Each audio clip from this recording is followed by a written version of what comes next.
All right, hello, welcome back, everyone, to Witch on the Holy Night. If you're watching this on YouTube, you're watching an archive stream, be sure to check me out live. Link is always in the description down below, as well as a link to my Discord, which will let you know what I'm doing, what I'm thinking, how I'm feeling, all of that good stuff. How's everyone doing today? Thank you guys both for the 65 Street Squad. Appreciate y'all. Yeah, more reading indeed. I'm actually really curious to see how we don't kill this dude. So if you're watching this in the playlist, it's been a minute, but basically we ended off, to recap, basically our other main protagonist that I do not remember the name of at the moment, basically so was in the wrong place at the wrong time, and by the rules of magic he has to get dusted, he has to be silenced. However, the problem with that is that we know him, and we obviously don't want to dust him, but like we gotta dust him. So I already know what's about to happen. They're not gonna kill him, but like, how do we get around this? You know what I mean? I'm playing Persona 5, listening to the third best palace theme. What do you mean the third best? Which palace are you on? I'm gonna listen, but I'm also gonna play my game. I mean that's what the stream's for. If I have anything to say, I'll let you know. The story from what you're saying has to make me say what the fuck, and then has something to say about something. Yeah, I'm expecting a what the fuck moment.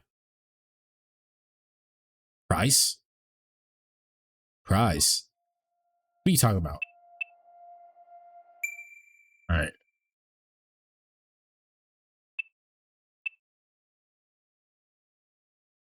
Oh, kind of Shiro. Okay, okay.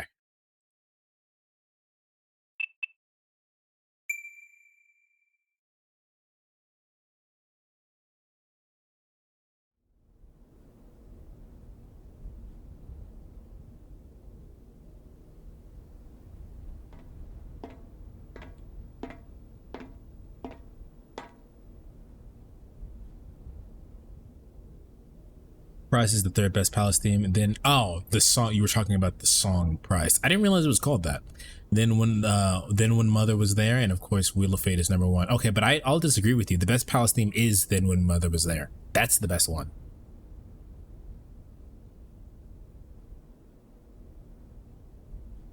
All right. We continue. Sojiro returned to his apartment on foot as per routine, under a blanket of clouds in the night sky.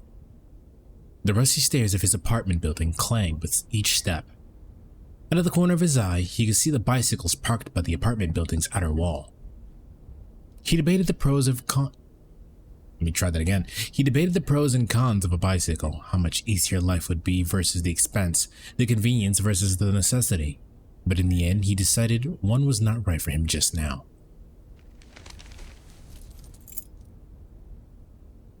Clutching the bag of apples under his arm, he took out the key to his residence. I'm partial to Wheel of Fate because that one has lyrics and I like singing it. But see, the thing is that I think the lyrics for me distract me. Like vocal tracks should be specifically for when some shit is going down. For example, the best vocal theme is Ichigo's Now You Feel Like Number One, or Number One, I think the actual song is called. Because when the fucking vocal track goes in and goes, Now you feel like number one, shining bright for everyone, and then you just get hype. But like, if the vocal track is happening and like nothing is happening, it's kind of distracting. Batra, you've heard his theme go off at this point, haven't you? Like, you've gotten far enough to see his theme pop off. Clutching the bag of apples under his arm, he took out the key to his residence. He tilted his head in confusion. More and more he found himself preoccupied with such random thoughts, when the real issue at hand was deciding what to do with the apples he had received.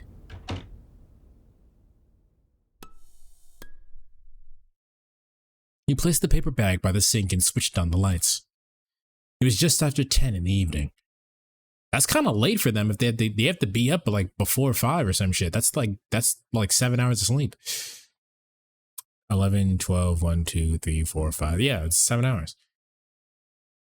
With the end of the term exams just around the corner, he had come home an hour earlier than usual. As he made back for the kitchen to pick one of the apples to snack on, he found an envelope stuffed in his mail slot. The envelope had no name, return address, or stamp. Inside was a single piece of paper that had only the sender's name and a short message. It read, 話があるので、今夜どこそこのここに来られたし、大事なようなので、来るまでずっと待っている。A concise set of orders, neatly written. It was signed Aoka Aozaki.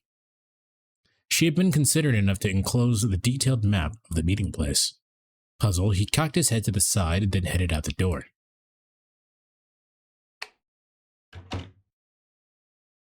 Never mind, I thought it was going to be one of those plot twists of poison popping out of the mail. Like he opens the fucking letter and he just explodes immediately.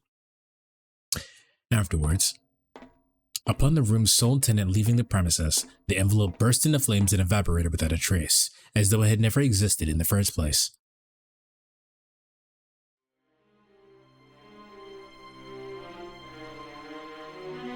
By the late 80s, Japan's post-war economic boom had somewhat stabilized and the city experienced a period of steady growth. The city's modernization marched on, and the Japan Railway's train station, a symbol of the new era, neared completion. In Misaki's neighboring town of Yashirogi, a new symbol of its own was about to be born. We just got a letter, I wonder who it's from. Violent explosion, it was a pipe bomb. You ever see that that meme, Wheeze, of from the JoJo meme of that dude of someone opening the paper and it's the guy with the gun in there and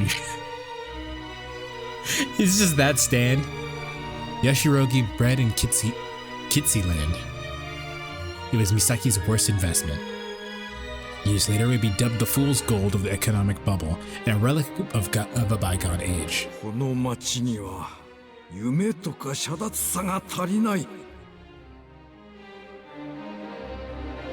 So a draw over with Josuke. Yeah, it's fucking hilarious. Yashirogi's renowned Tokisu. Yashirogi's renowned Tokisu Baking Company ran factories all across the nation. Its proprietor was a middle-aged gentleman, then age 56, by the name of Yurihiko Tokisu, known affectionately by most as Topan. He took it upon himself to begin development on an estate of the outskirts of Yashirogi and broke ground on a recreational wonderland that he hoped to be the pride of Misaki City. The long-awaited opening came in 1981. After 3 years of investment, the local amusement park, full of all kinds of hopes and dreams, began its short-lived tenure. It covered more than 85 square acres. Its magnificent merry-go-round dazzled all who passed through the park's gates. Its roller coaster twisted and turned about the edges of the park like a writhing Japanese dragon. Its Ferris wheel. Your fun fact for the day is that there's Japanese has the word doragon and the word Ryu, which also means dragon. The difference in between those words is that Ryu means Japanese dragon and doragon is a Western dragon. So, for example, Blue Eyes White Doragon is referring to a Western dragon. But then there's also Siryu, which is the Eastern dragon. So there you go. The more you know.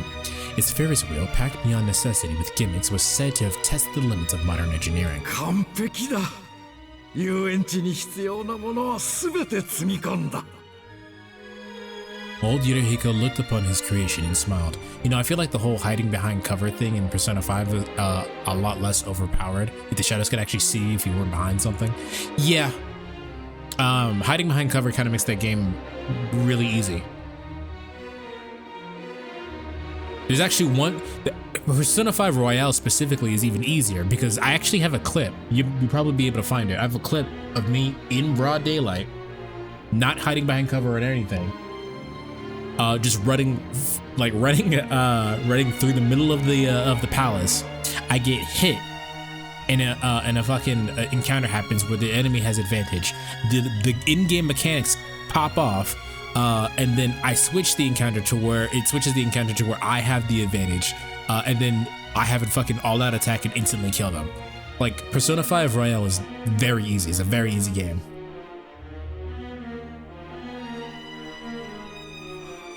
Only boosting his confidence was the fact that its grand opening was staged during a period of prosperity, the springtime of the world.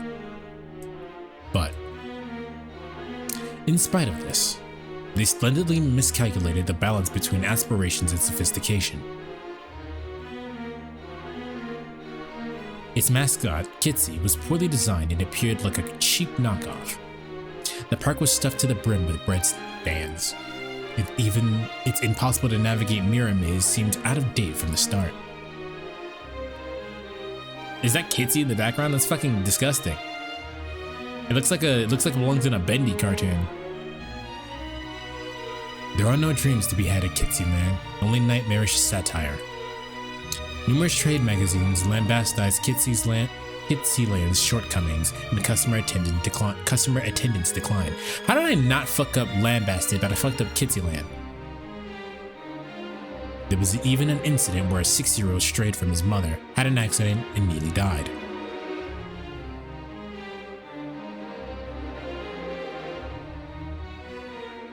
Do you think Makoto would like Kitsy Land? No. 1986, 5 years after the park opened. The situation had grown. I couldn't think of an and then. All I had was no, I don't think she'd like it. The situation had grown from bad to worse and the park was hemorrhaging money. On top of everything, Hidehiko had bet everything on the success of the mascot Kitsy, retired, and Kitsy Land's operations were officially in trouble. And thus, amidst the scorn of nearly all residents of the area, ended Misaki City's one and only amusement park. What's more, perhaps best described as a footnote to this debacle, the self-proclaimed partisan artist who designed the mascot Toki Julich? That last name is very German, but like that's a Japanese first name, so I'm not actually sure how to pronounce that. How would you pronounce this?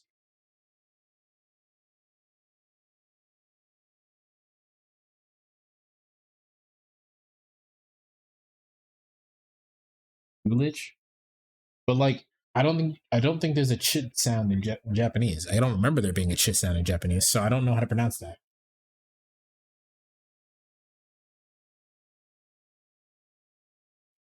Well, it looks like German. That's why I asked you. I don't know. It's very strange. Toki Julich was said to have snapped his brush in the morning over the closure of the park.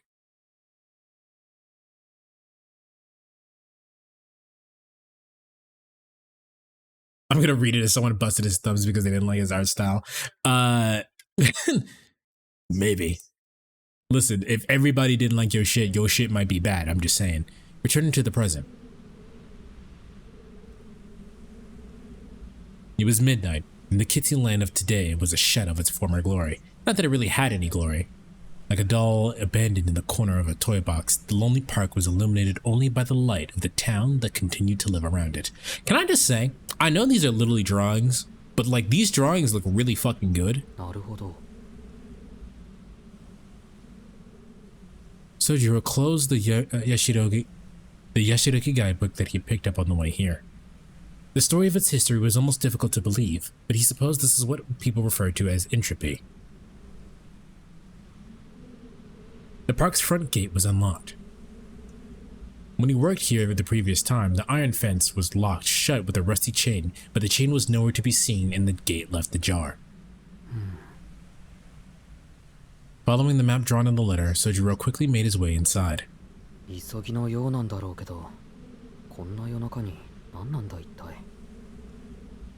Like some people say, if multiple people who aren't connected to each other have the exact same exact same problem with you, then you're probably doing something wrong. Yeah, I'm just saying, like, all of these people said this shit wasn't good. Like, come on, bro. This is a perfect setup for him to get ganged up on, but like, he's not gonna get ganged up on. He is about to get jumped though. Sojiro complained, quite out of character for him. It was probably because, in spite of his naivety, even he knew that something was amiss. Though the park was abandoned, this was still trespassing. Unlawful entry, larceny, burglary. These are all certainly not things or perhaps crimes that Sojiro was proud to do, but...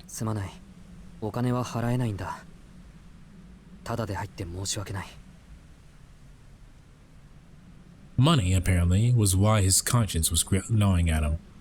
He clapped his hands in apology towards the statue of Kitsy, on whose eyes the paint had begun to aptly dissolve. Sojiro passed the mascot, bleeding red paint from his eye sockets, and began to walk the night park. What the fuck? Bro, tear this shit down, bro. Put a mall here or some shit. Jesus Christ. Plant some trees. Persona 5, but instead of the Metaverse, the Phantom Thieves just jump their targets in the dark alley. They start beating them up and says, change your mind. Do better or we'll be back. And they break their fucking kneecaps.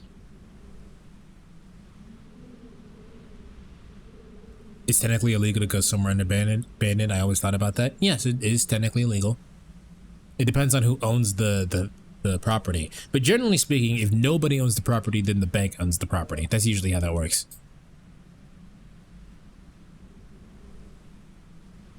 Usually still has their lead pipe. Give him the Harry Osborn.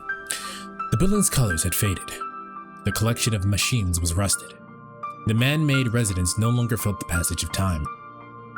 Even the ghosts themselves could not endure the disparity between this forsaken place and its previous grand stature.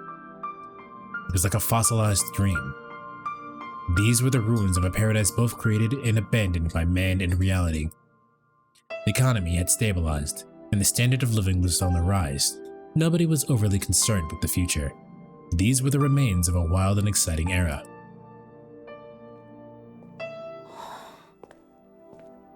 His breath turning to white wisps before him, Sojiro continued through the abandoned amusement park. Though void of human presence, this was not nearly as frightening as the darkness deep in the mountains. City suburbs can take many different forms, but Kitsyland was unusual for an amusement park insomuch as it had been built adjacent to a residential district. The park was surrounded by a forest, but even that, ultimately, was man-made. It was no different from the curtains on a classroom window. Music is good too. If we were to scale the iron fence encircling Kitsyland and break through the 20 yards of forested trees, you could make it back to the familiar townscape. Though the amusement park tended to arouse dread in the city folk, to Sojiro was little different from the commotion and terror of downtown.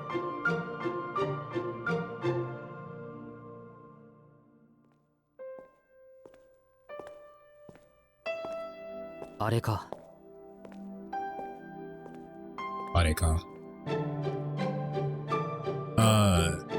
The central plaza was as silent as a grave. According to the map, the meeting spot was west of here. Waiting for Sojiro at his destination was a rugged, imposing, magnificent castle towering before the backdrop of cloudy night sky. Chad, have you ever been to Disneyland?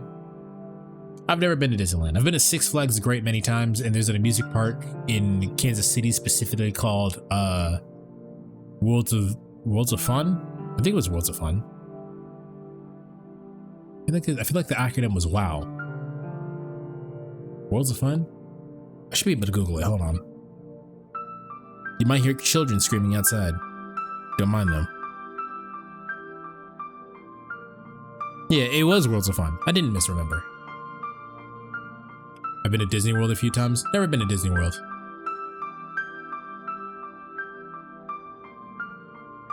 The only type of amusement parks I've been to is SeaWorld, and I don't know if you can count this, but Wolf Lodge. I don't know what Wolf Lodge is, and I wouldn't consider SeaWorld an amusement park as much as I consider it an aquarium. Even for an abandoned park, it was a remarkable structure. If the roller coasters and the Ferris wheel were loud, intense attractions, this is comparatively quiet and easygoing. It was one of Kitsyland's 3 iconic structures and, in a way, the wicked fortress that guided this paradise down to the path of closure. Generally speaking, amusement park mazes generally fell into one of 2 categories. That's a redundant statement. You didn't have to put generally there twice. Labyrinths, which disorient visitors with their sheer size, and mirror houses, which disorient visitors with optical illusions. Never been to Disney, Six Flags, or Universal? I've been to Six Flags, but I haven't been to Disney or Universal. There were a few times where my family would drive 2 days straight to get there. That sounds awful. What? Well, I mean, I'm not surprised. The cat apparently tried to leave the house when Dizzy came home. Many of the leopard's guests enjoyed the brief sense of adventure that it afforded.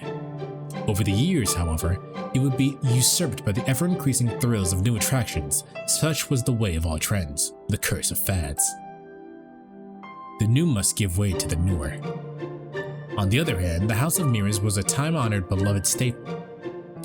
Even within the confines of a classroom's dimensions, well-placed mirrors and well-directed light could both perplex and delight its visitors. In figuring in the cost of maintenance, a well-designed House of Mirrors could far outlive its labyrinth brethren. Even if both types faded into obscurity, they would remain a staple of what constituted an amusement park. I almost said an American government. That was a crazy Freudian slip. However, that didn't mean that combining them would produce double the fun. Together, they transformed the entertainment into an uncanny realm from which those who dare to step within could never leave. In a similar sense, Kitsy's Mystery Tour Castle was the park's very own otherworld. Indeed, 5% of visitors ended up requesting staff assistance to get out. You guys can't really see it, but there's a typo here. They put one extra space in between visitors and ended. Modeled after European castles, it was greater than a football field in length, and the interior was further split into 3 floors. 2 floors above the ground and 1 below, lined with mirrors from top to bottom, equal parts complex and vast. The maze demanded at least 30 minutes even from veterans. One visit was all it took to be struck by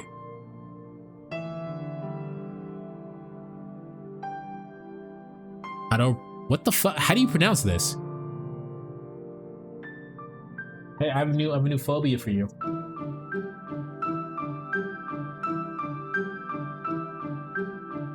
There's Yeah.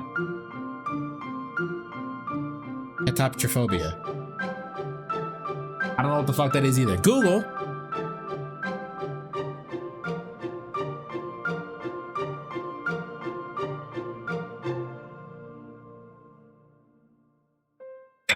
If you type in catopy, the first thing that comes up is captropomancy.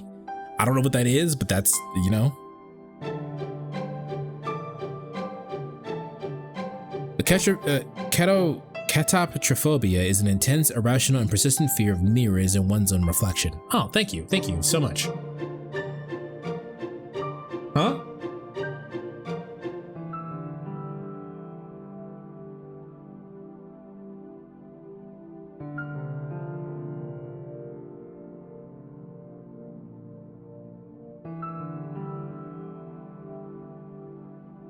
Okay, just catching up on chat.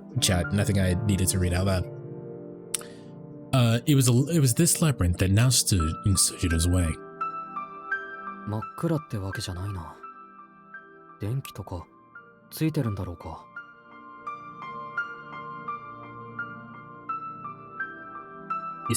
It seemed that Sojiro, unaware of the House of Mirrors was, concerned himself only with its lighting.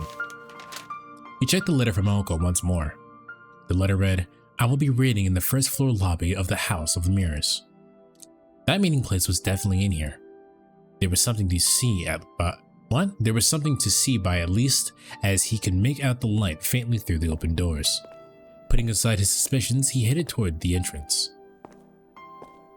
The sound of his steps against the brick-laid path echoed faintly. He was far from the hustle and bustle of the city. The park's clocks no longer made tick nor talk, and the winter's bite no longer blew in the night. From within the silence, the stillness that would cause any onlooker to hold their breath, Sojiro stopped abruptly at the entrance to the House of Mirrors. ところで青崎、そんなところで何してるんだ?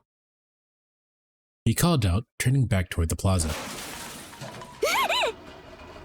A sound rang out as if someone had dove behind a garbage can and it fell to the ground in their haste. A short silence ensued. For a moment, the abandoned park returned to its previous hush. Resigned to her having been exposed, the girl appeared from a hiding place.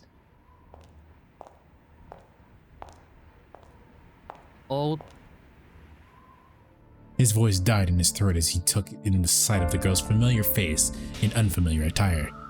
Not gonna lie, she kind of got that fit on. That's a good fit. Quality fit. I like it. You think if you took some money from the ground of Kanashiro's bank to the real world, it would become real money? No, they do that. Literally at the end of the palace. No, it does not become real money. This Aoko, with her long hair flowing in the breeze, was different from the Oko of Sojiro knew. The resolute stance and posture she exuded the strength of her will. She stared directly at him with sharp-eyed, piercing gaze. She stared directly at him with a sharp-eyed, piercing gaze. Her eyes were glowing with a dim, phosphoric light, enough to give Sojiro pause that he might be hallucinating. An icy coldness in a girl's strength. Sojiro lacked a sense of danger, but the sense of imbalance caused him to feel the malice in the air. It was as though the Yuki Onna spirit of folklore had climbed out from a ghost story and appeared here in reality. Aozaki. Instinctively, Sojiro took a step back. Surprised, he was starting to feel concerned. An unpleasant premonition rose to the surface, bringing with it a sense of anxiety. In spite of this, he felt obliged to honor urban etiquette by seeing if she was alright. その顔を見るに何かあったのかと一応聞いておくんだけど。Without acknowledging him, Aoko took a step forward. Her figure, this atmosphere, Sojiro found himself recalling a recent memory. His twisted and knotted apprehension melted away and was replaced with a growing realization. The girl before him was very similar to someone he had seen before that night in the park, though he had only seen her from behind. With increasing certainty causing him to swallow nervously, he noted that they might as well have been identical. 何をしていたかって話なら見ての通りよ。ここで獲物が通り過ぎるのを待ってたの。あなたが入ってから私も入って逃げ道をなくすつもりだったから。Uncle said, perturbed by the swift change in plans. そうか。待ち合わせ場所は合ってたんだな。You know what, man? I think everybody needs a friend like this dude, bro. Everyone needs a friend like Sojiro. Bro is not concerned with his fucking life being in danger. He's just like, oh good, I came to the right place. Sojiro was mildly relieved that he had not gone to the wrong place. It was unclear whether he felt confident about dealing with what was to come, or if he had simply failed to grasp the hopelessness of the situation. Aoko ignored his obtuse response and continued. 私はね、しずきくん。嫌いな人とか憎い人とかは人並みにいるんだ。ただ、ちょっと変なのが敵になるやつの条件でね。Cold emotion burned in her eyes. Her feet had already moved one step closer to Sojiro. Sojiro's sense of foreboding was growing stronger. Wondering if what he sensed was bloodlust, he retreated another step. Continuing as so, they maintained a distance of just 15 feet.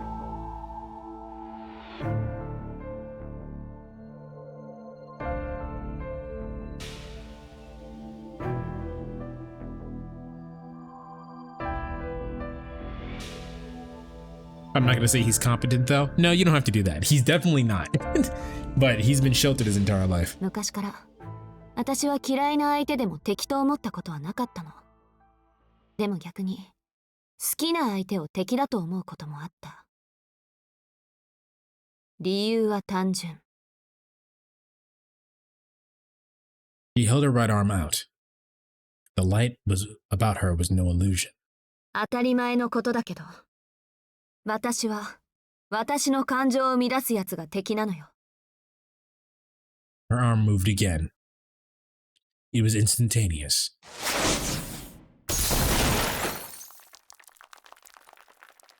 Something shot past Sojiro in the blink of an eye, missing him by just a foot to his left. Before his eyes, a blue light, something akin to a fireball, had ignited from nothing. He finally understood what was happening. ちょっと待った。今のは大変見覚えがある。She ignored his dim-witted reaction. 外したか。Yeah, I don't see how you did that, but he's 15 feet in front of you. Alka muttered to herself. The fist-sized hole in the blue light made... What? The fist-sized hole the blue light had made in the house of mirrors cracked and smoldered. A shot like that could have easily given a human skull in addition to burning it to a crisp. こんな射程で外すなんて、アリスに見られたら自殺者ね。She totally saw you miss, I'm just saying. でも、これで分かったでしょ？二度目だものね。あなたにとっては。You know what? She needs glasses like you. Sojiro backed away swiftly. Things were beyond incomprehensible. He was close to losing the ability to think at all. All he could make out was the figure of a dependable student council president, or at least what he had thought was the president, in the memories of the park that night 2 days ago. He had never experienced anything like this, and most people living in a civilized country would have never seen anything like it either. A lethal weapon that could kill with nothing more than the pull of a finger had a way of suspending the ability of its target to determine between not just good and evil, but dreams and reality, past and future. And the more peaceful someone's life had been, the stronger the suspension was likely to be.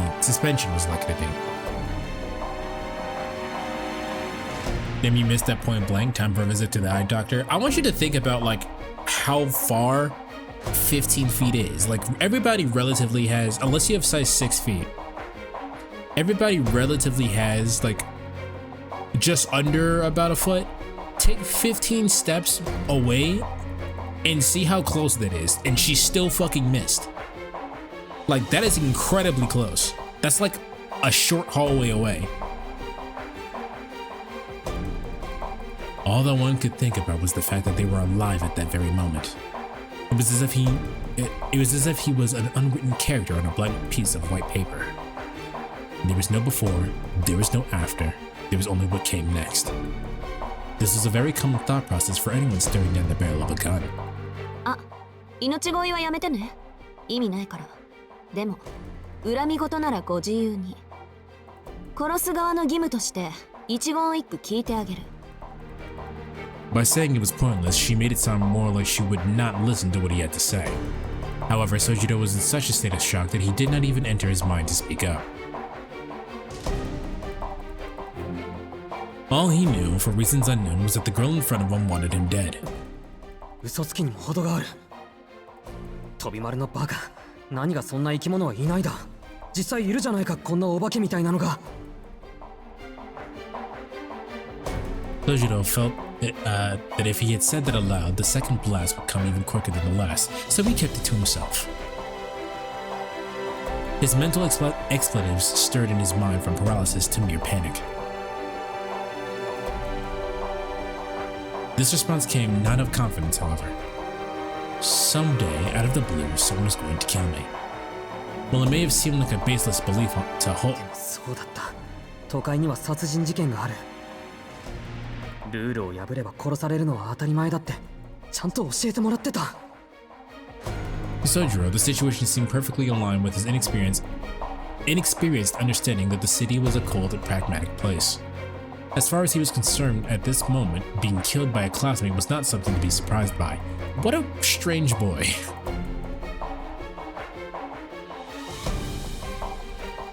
Which outfit should I put everyone in? I was rocking the Catherine clothes, but I want to change it up. Samurai garb. I'm partial to the music that plays when you put everybody in the strange journey outfits. In a society where murder was possible, he was able to accept this sort of situation as natural. Of virtually no concern was the series of events that led to Aoka's aggression toward him. The only thing that truly confused him was Aoka's blue fireball. Sojiro swallowed with an audible gulp. To anyone who may have been watching, it was the response of a victim paralyzed by fear. そういうことよ。ようやく理解してくれたわね。多くは語らないけど、あなたにはここで死んでもらう。魔術は隠匿するものなんて言っても、そっちには関係のないことだし。単に運がなかったって思えばいいわ。大事なのは、私があなたを殺したってことだけだから。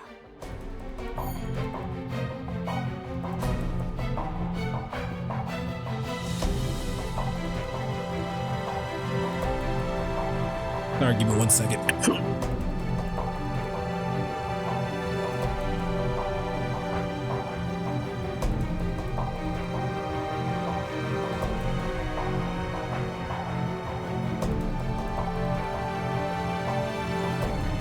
Sorry, I was drinking some.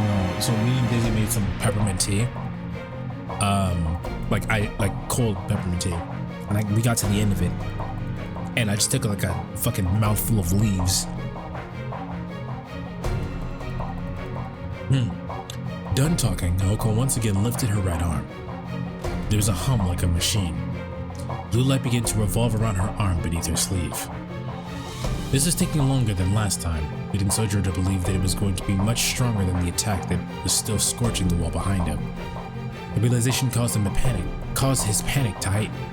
いやなんだつまり始末するとかしないとかあの夜のお化けは青崎だったとか都会は本当に込み入ってるとかそういうことじゃなくて His thoughts became jumbled. His heart pounded like a hammer. This was no time to be standing still. He was not sure if the girl in front of him was really human, and more importantly, even if he could accept the events unfolding before him. When all was said and done, 待て人殺しはいけないんだぞ brother, even if it was a fact of life in the city, Sojiro was not about to lie down and die. 分かってるわよそんなことは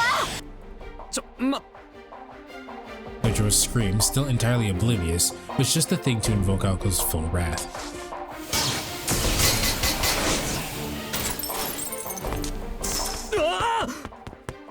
Aoko fired a barrage of magical blue bullets. In an instant, Sojiro dashed into the shadows behind him, into the entrance of the House of Mirrors.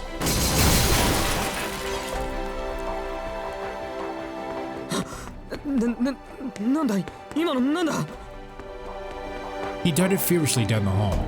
After a mere few feet, he was left completely out of breath. This is due to his shock of seeing yet another attack fiercer than the first that he'd never seen in his life, and because he couldn't shake the thought that if he had moved even a second later, he would be dead. He cannot afford to stop. The sound of merciless footsteps closed in behind him. I need to check something after we're done with this scene. けど助かったここならなんとか He threw everything into his legs as he sprinted. A straight, narrow passage about 60 feet long connected the entrance to the main lobby. At this rate, if he could just make it to the lobby, he was sure he would be able to find as many hiding spots as he needed. 助かった He arrived in a large open space. What do you need to check? There aren't any witches trying to kill you?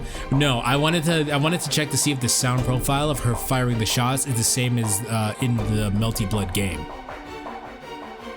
This is the first floor lobby. There were 3 passageways.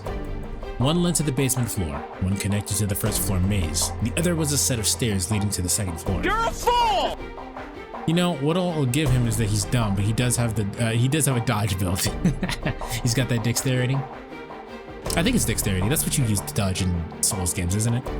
Sojiro did not particularly care which one he chose, so, trusting his intuition, he made a run for the first floor maze when he smacked his head into a transparent wall. 鏡 ええ面倒だけどそれならフェアでしょ追いかける方にも逃げる方にも有利不利がある A somehow cheerful voice echoed in his direction. There was no need for Sojiro to even turn around.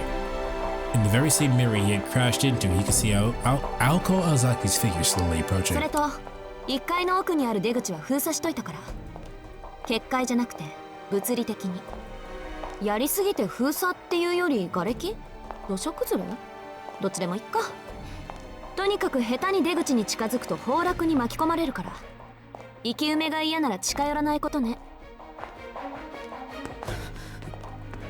Panicked by the impending footsteps, Sojiro groped for the wall. He could see the stairs to the second floor. He did not understand what Aoko had meant earlier, but he at least knew that the first floor was not going to save him.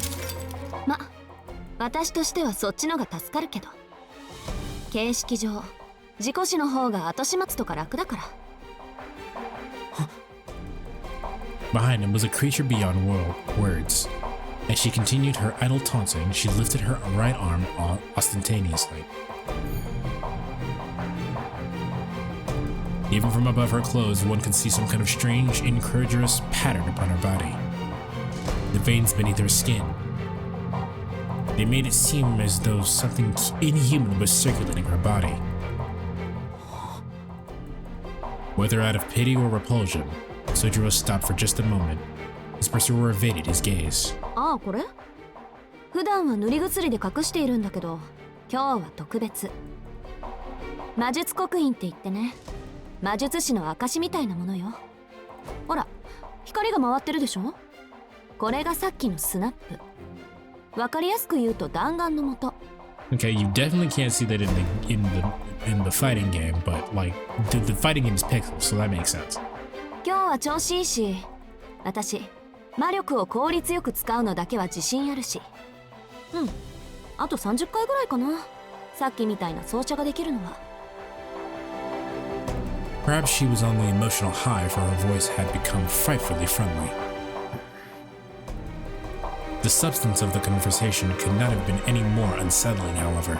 そもそも何を言っているかよくわからないんだけど、青崎。It's okay, we understood. わからない？弾数はあと30発ってこと。そこまで逃げ切ればあなたの勝ちよ。とりあえず今日のところはね。今日はって明日もあるのかな。Sojiro knit his brows. Elgo's expression increased into a scowl at his behavior.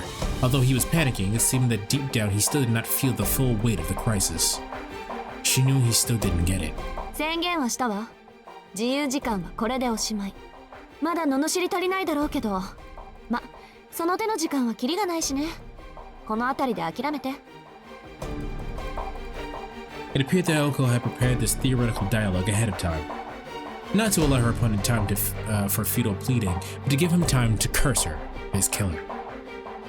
Such forthrightness was her modus operandi. With this victim, however, it was not going as she had hoped. とにかくそういうことだから。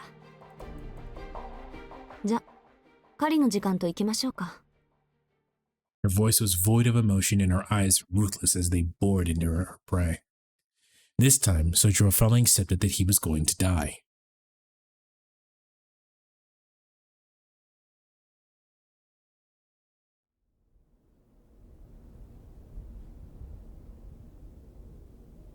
Silent as the dead, it stepped into the remnants of a realm that had long since seen no visitors. There was no wind this night, nor soul to be seen. Still it heard the echoes from within, clasped its hand together and grinned. Its form, with hands clasped, resembled that of a budding tulip.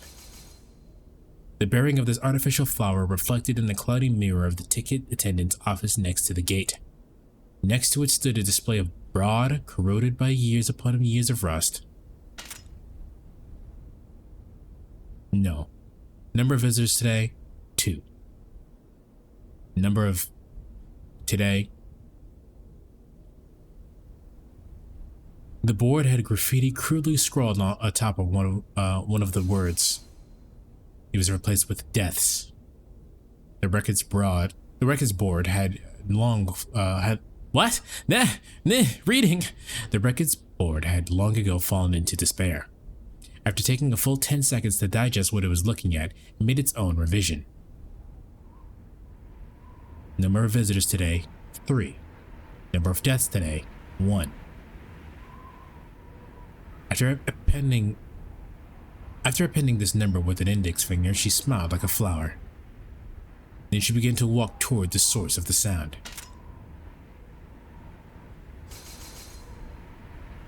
It had been 10 minutes since this rhapsody had begun to echo from the House of Mirrors. The amusement park's entrance returned to it as it was before, soulless. Sometimes I do so good reading, and the other times I just act like a third grader. In the end, even if Sojiro had been the luckiest man alive, there was no way he should have been able to escape. The question, however, was how much of this was by design, and how much was sheer coincidence. Even Elko, who had made all the arrangements, had no answer. Indeed, there were only 3 things she could say. It was taking longer than expected. he was putting up more resistance than she had anticipated, and that choosing the House of Mirrors had been a mistake. She had really screwed the pooch on this one. The location itself was an excellent choice, as the House of Mirrors was the perfect as a hunting ground, but seeing her own incompetence reflected in the mirrors was beginning to grate on her.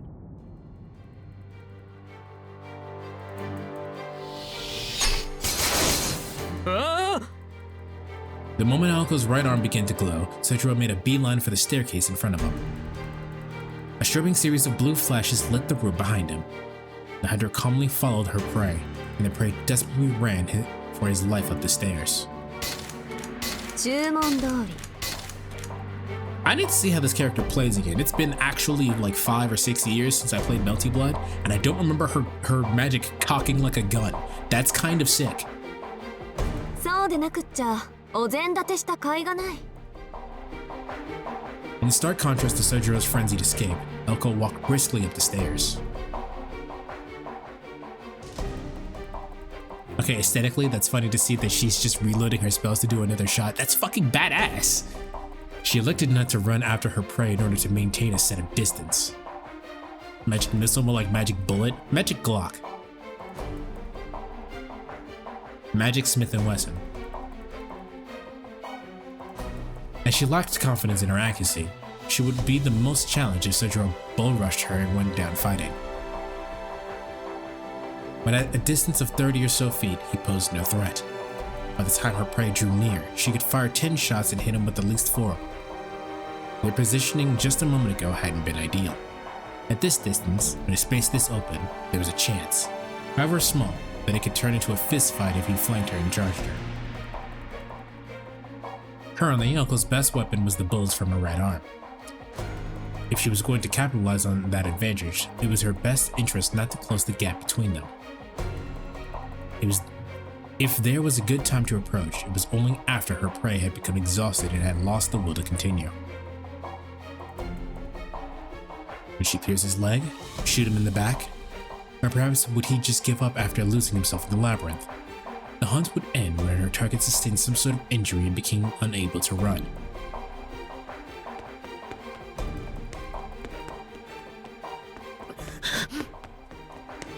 On Sojiro's end, he could barely bite back on screaming as he bolted through the maze. Even running in a straight line had become difficult, much less searching for an exit. The corridor stretched out far before him, or so the mirrors blocking the path had made it seem.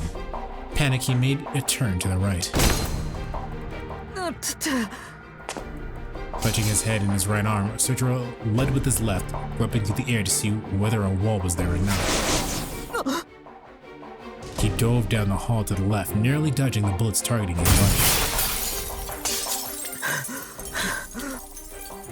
Urged by the sound of approaching footsteps, he ran without thinking. That last one was close. A hair closer would have meant his life. He got the odor of burnt hair from the back of his neck. He was very lucky. Or perhaps very unlucky. If he were actually lucky, he would not be in this situation in the first place. The second floor of the House of Mirrors was structured like a giant spiral. It wound left starting from the outside wall. Eventually, it would lead to a dead end. The more he tried to escape, the more concerned he would become, as though he were trapped in a twisted guillotine.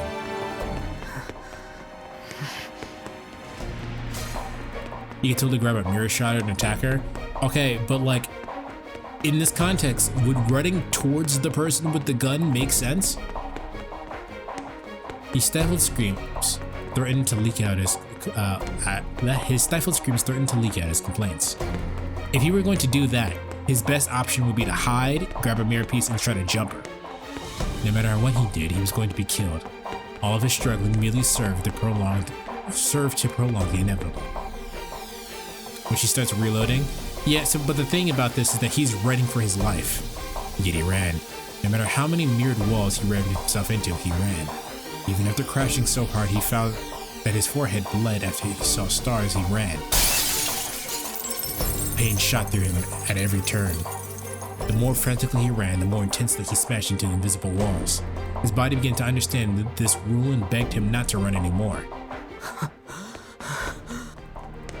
His breath was already ragged from sprinting a couple of 100 feet. No matter how he thought about it, this was not normal. This is way too crazy. This is all just a bad joke. If he turned around now, she would apologize to him for taking this too far. His mind had gone blank. His body continued to slam into mirrors again and again. His feet slowed, and as they began to believe that perhaps this really all was a joke. But then, he felt a chill, a touch of death upon his neck. It would not be an exaggeration to say that Sojiro knew this kind of terrible chill far too well. Ever since he had arrived in the city, he had come face to face with more than one or two near-death experiences. For someone who did not understand city life, his present predicament was not unlike when he experienced the traffic on the streets or the commuter rush on the station platform. I feel like adrenaline would keep him running for a bit longer. We don't know how long he's been running. Just wait for him to use magic judo on her. That's really funny. He was far from an innocent babe, unable to comprehend life or fear. Rather, everything he had ever known became irrelevant when he was flung into a completely different cultural sphere. Magical suplex, even society's promises of safety, something urbanites took for granted, were threats unknown. So, he was used to this already. Though he were to be honest, he was dissatisfied with some things. Things superfluous to necessity. This world was overflowing with valueless things, and they were all dangerous in some way. Even the everyday necessities sold at the convenience store were, as far as he was concerned, amazing tools. Civilization had raised the standards of living so high that it had numbed humanity's sense of danger. The city's constant pursuit of wealth and convenience was a poison to the country boy like Sojiro. And he did not have the capacity to accept these conveniences. That it was possible for such conveniences to easily and suddenly be misused and cause unintended accidents had always made him anxious. Why? He had to wonder why he was even here.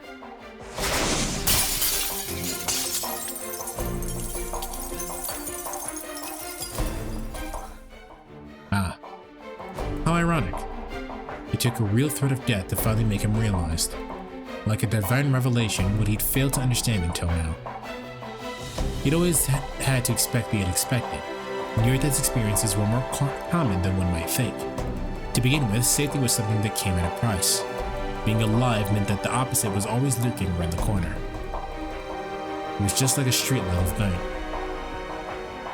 When the sun rose, its illumination would naturally disappear. When she appears behind him, the Undertaker Bill sound effect plays. I'm just gonna make a joke that she keeps using so many spells that her whole deck is just compromised with spell cards. Basically.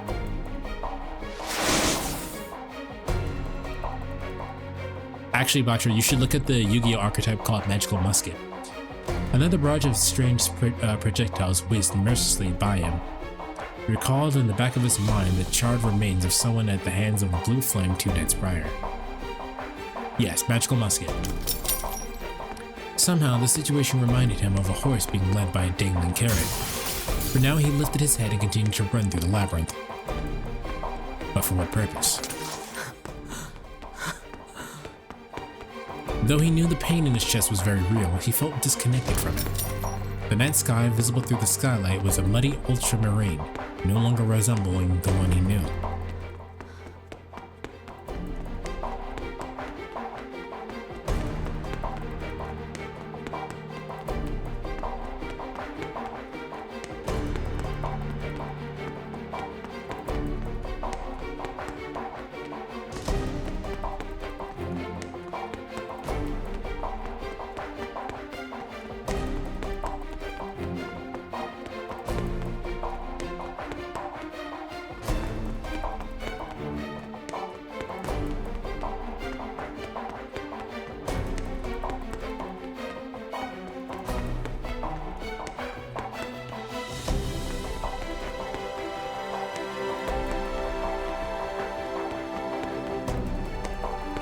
And managed to calm himself. Sojiro began to laugh in despair, as though something rather precious had been broken. Everything had become meaningless anyway. Even so, his legs somehow made their way forward at the sight of her reflection in the mirror. Like a game of cat and mouse, Sojiro fled the labyrinth of mirrors. Then, after 4 minutes, the strangely unreal tension ended.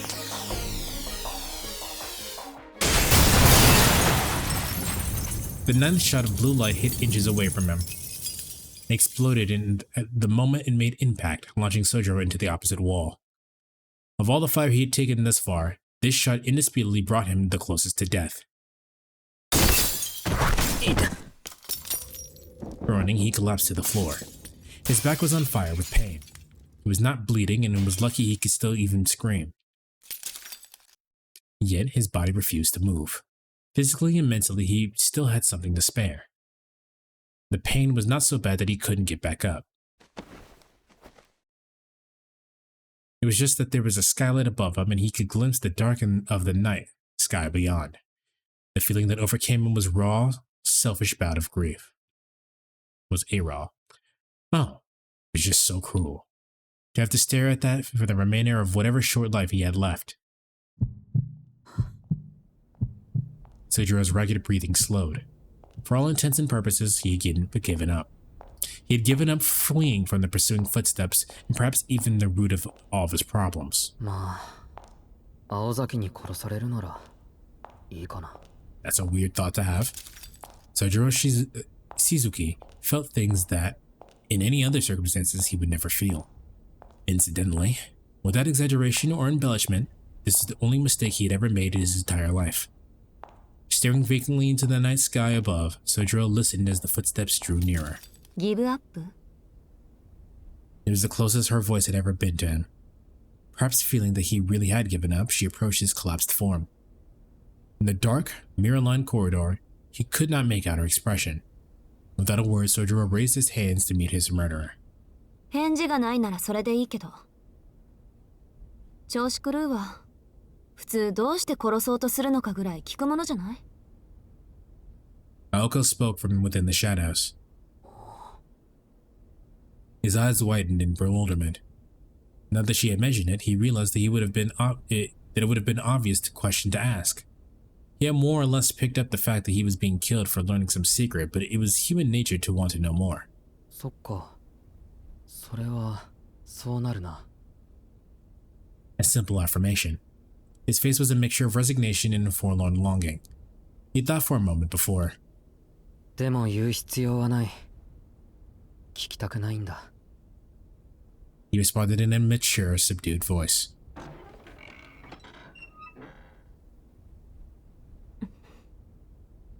His response was clear, rather gallantly so. そう。じゃ、殺すけど。死ぬの怖くないの？怖いに決まってる。何より痛そうだ。His face turned wry as he objected, to which Aoko frowned. Nonchalant as he could be, he was honest about his feelings. そりゃ怖いでしょ。私だって怖いと思うし。でも悪いわね。我慢して。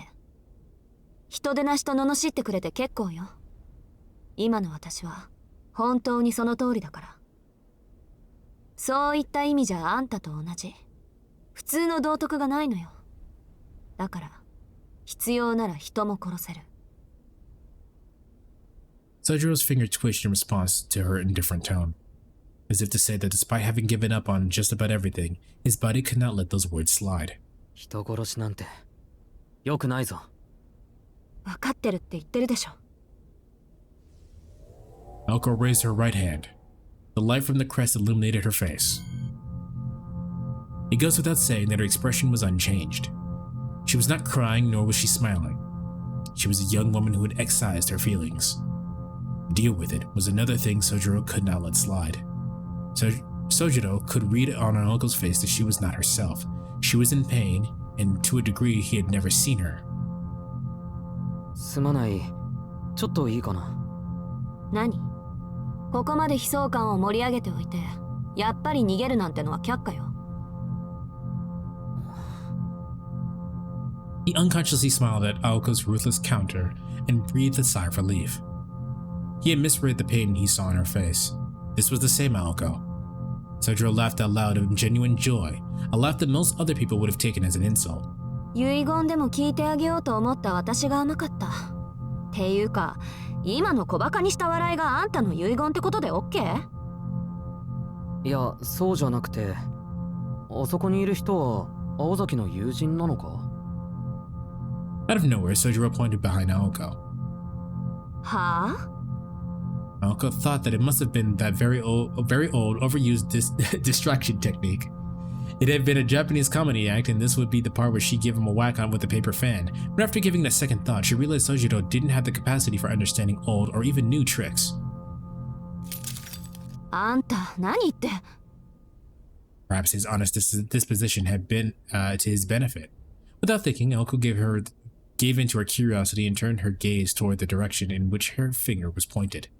His finger was pointed. And there... What the fuck is that? Something that should have not have been there in that maze. Something was creaking a wooden smile. What the fuck is that? I thought it was gonna be Alice, but like, what the fuck? What is that?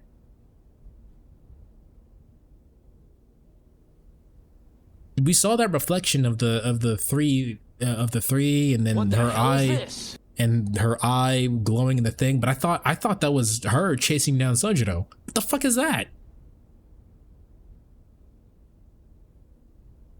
Something that should not have been there in that maze. Something with a creaking wooden smile. Like, Zoink Scoop, let's get out of here! It was the ominous, creepy, uncanny figure of a girl.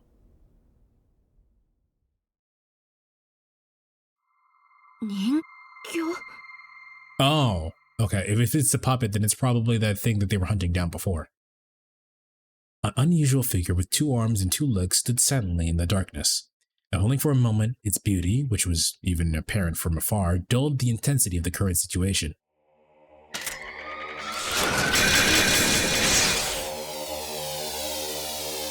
Extend, extend, extend. Gomo gomo no! The utterly unknown threat made Aoko freeze on the spot.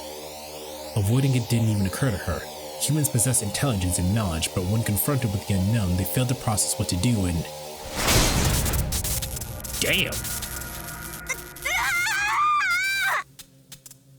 A shriek escaped Aoko's mouth. The magical attack crossed the 30-foot gap in an instant. The arm of the girl who had appeared at the rear of the corridor was slender and quick. It extended to a near impossible length, striking Aoko from behind. Aoko crashed into the wall. She fought back an anguished whimper. The attacker retracted her arm. Sojiro sprang to his feet. He darted to her side and used all of his strength he could muster to get her to her feet. He could not believe how light she was. In Sojiro's mind, Aoko was an extraordinary individual. He expected that if he were to ever touch her, it would be apparent she was far stronger than he. But in reality, she felt about as heavy as you would expect a 100-pound girl to feel. Okay, you cannot tell me that animation that happened right there was not sick as fuck. Meanwhile, the thing continued to reel in its arm as if it were just some sort of mechanism. Having extended more than 30 feet from the elbow joint, it clanged as it returned to its previous shape and size.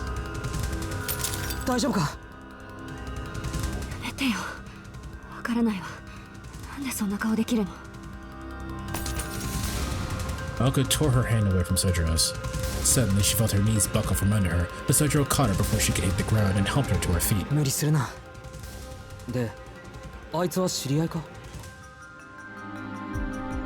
He looked back at the eerie shadow 30 feet away as if it finished retracting its arm.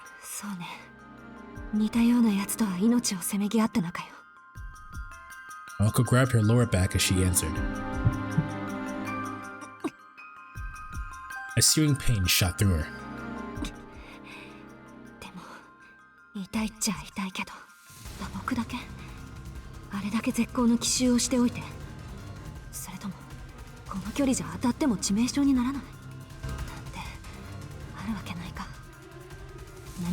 Oops.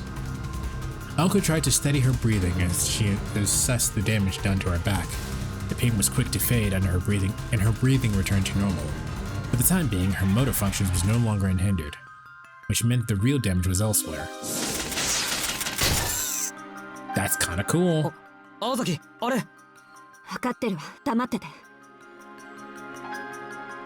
Blue light glowed across the gloom. The magical energy generated by her breathing was accumulating in her arm. If magical energy was the fuel, the formula was the igniter. For Alco, this was little more than a reenactment of 2 evenings ago. Next time the puppet extended its arm, Alco would fire a magical bullet as fast as she could. A battle at approximately 30 feet. As long as Alco could secure their 2-second window, she could create a counterattack to end their duel. It made its move. With its head tilted down, there was no expression to be seen, and in the darkness, its apparent aid was impossible to make out. To the 2 humans, the puppet was not dissimilar to a faceless ghost. Its left arm slowly came up with a grinding sound. Its movements were dull, as if the joints were rusty. The right arm, which had been extended earlier, hung at its side. Though the puppet's mouth was hidden by its long locks, the sense was that it was smiling. さっきと用途が違う。あれが本命。しずきくん、どいて。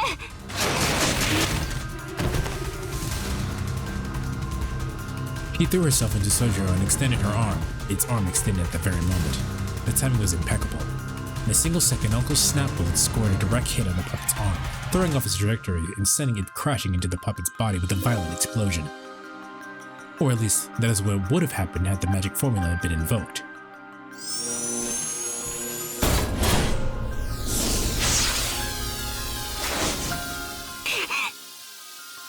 He barely avoided being struck once again. When her magecraft failed, intuition took over and she managed to get away. やられた。最初のはそういうことか。She clenched her teeth in frustration, her thoughts racing a mile a minute. Fight or flight. It only had one arm, which would take time to retract. This was the best shot Elko had at defeating it. If she could evade the right arm, just as a fraction, she could get close enough to... Vivo insum, solitare futuris inferis. Ictius meus obitus dies, et meus nativus dies. Teobeam.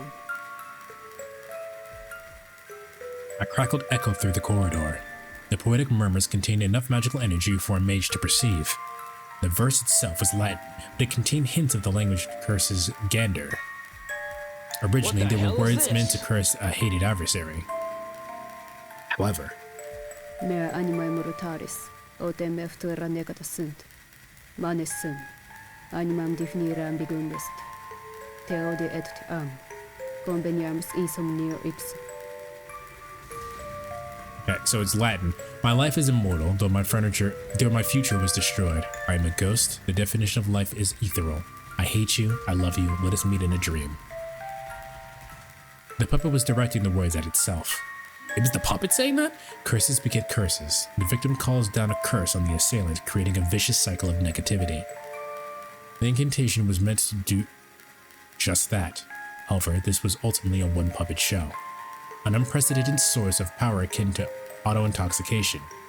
As unbelievable as it seemed, the cycle of curses had been turned into a perpetual motion device. 何それ。レベル高すぎじゃない。Aoko abandoned the idea of digging her heels in. It was time to flee with all due haste. 何してんの。あんたも来る。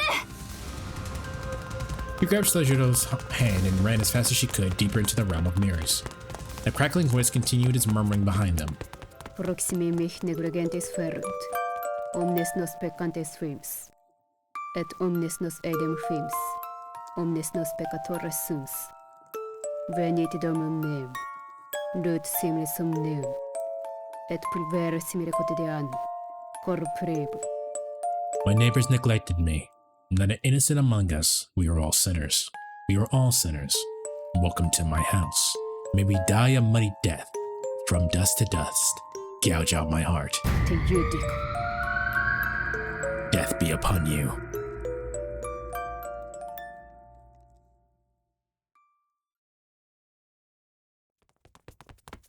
Aoko fought against the pain in her neck as she ran through the mirrored corridor.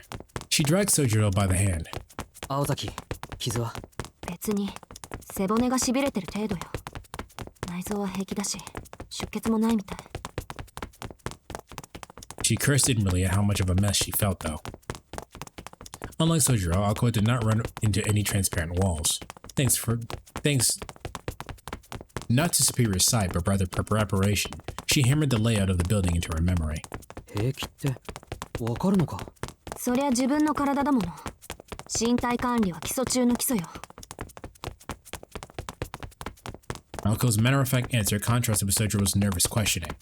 The corridor grew shorter with each and every left turn, excuse me. At first, they were able to advance in a straight line for about 100 feet at a time. But now they were forced to turn a corner every 50 feet or so. あいつはあの夜の。多分ね。同じタイプだと思う。貴重なオートマタを惜しげもなく使い捨てるなんて、よっぽどお金持ちなんだろうけど。Sojiro furrowed his brows. He was grateful that she was answering his questions, but baffled by the strange words she was using. 青崎ストップ。もう随分走ったぞ。あいつは曲がり角一つ分向こうだ。少し休もう。His words suggested that he was still concerned about our injuries. Alco shook her head in irritation. あの距離を狙ってくる相手に通路一つ分のリードは無意味よ。せめて二つ分に行くまで走るの。Sojiro nodded. With that matter settled, he asked, なんで俺を連れて行ってるんだ？逃げられたくないからじゃない、バカ。Answering curtly, Alco glared at her naive prey. The two of them headed for the next corner. Their legs began to slow as they rounded one more. Alco rubbed her back as she tried to catch her breath. Though Alco had insisted that she was fine, it appeared to have been in bravado. Even the usually clueless Sojiro felt the desperation they were in. He stood behind Alco with his arms folded. While they had a moment, he tried to get a sense of everything. All right, before we do that, I gotta use the bathroom. It's probably also a good point for me to check something as well.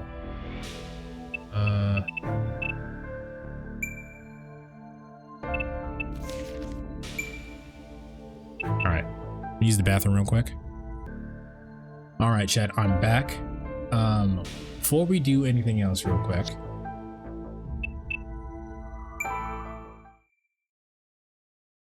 Okay. Before we do anything else real quick, I want to check the sound profiles on Aoko. I don't actually know she's in Type Lumina.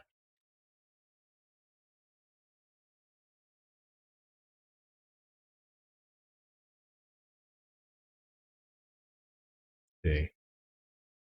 She is. Aoko is in Type Lumina, so we're gonna go ahead and see her. Come on, work with me. Thank you. 名前は青崎青子。職業は魔法使いかな。じゃあちょっと手合わせしてみよっか。もう先生らしいですね。はい。そこ。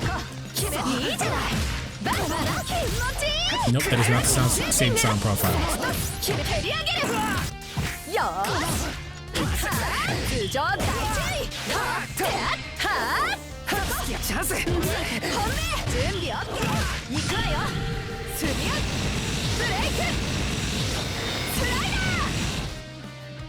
ー。Yeah, that is not the same sound profiles at all. That is very different. All right, back to getting chased down by a murderous doll.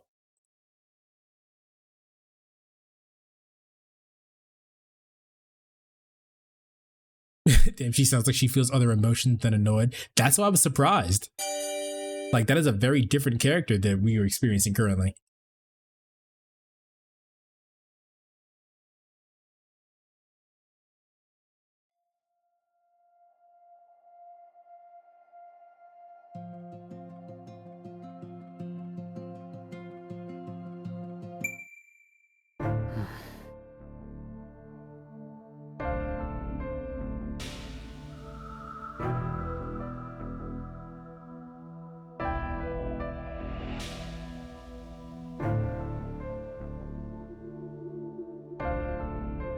He stood behind Aoko with his arms folded. While they had a moment, he tried to make sense of everything. First, Aoko had nearly killed him. Though he was saved at the last possible second, it was by a strange, stretchy woman Aoko had burned to ashes 2 nights prior. He could barely make it out at that night, but considered it a her because it looked female. The woman's attack wounded Aoko's back and forced her to flee. Aoko had taken Sojiro with her, claiming that the reason she did was to prevent her prey from escaping. In other words, 青崎はまだ諦めてないんだな。当たり前よ。あんなやつ、仮に2体と半分始末しても、あんた用の余力は残せるわ。her tone was sharp, but even Sojiro could see that she was struggling to stay confident. The damage to her body was too much to afford her any optimism.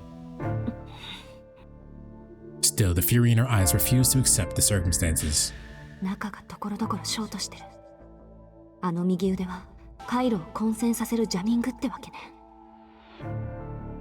Though the proper response would have been for her to tremble in fear, she did nothing but shake her fist in anger.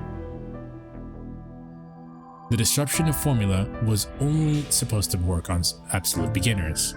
If it had been her roommate, the arm would have been repelled in an instant. It hurt her, and the attacker's circuits burned out rather than her own. Attempting to establish a link to the magic circuits of another mage was like presenting your heart on a silver platter. It would be no use in a battle against a superior mage. And yet her adversary had been designed to do just that. Coupled with the attacks of areas of Misaki under Aoko's jurisdiction these last few weeks, it's clear that the statement from the enemy, who had revealed itself as a fellow mage 2 days ago. In other words, the puppet saw Aoko as no threat at all. 敵ながら正確な判断だこと。While she was still angry, the whirlwind of emotions within her started to fade. Her face was that of a hunter far beyond her years. なんか俺の時より真剣だな。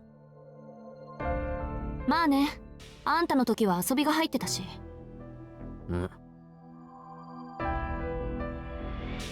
Sojiro was not sure whether to be happy or sad at that. わからないことだらけで何を聞いていいかわからないんだけど、一つだけいいか。Naoko didn't respond. Her eyes were focused on the darkness before them. The silence was heavy and the darkness was like a noose closing in on them. But Sojiro continued in spite of her indifference. 青崎はあいつも殺すのか。 A stillness fell over them. It was as if the gloom was pulling them in.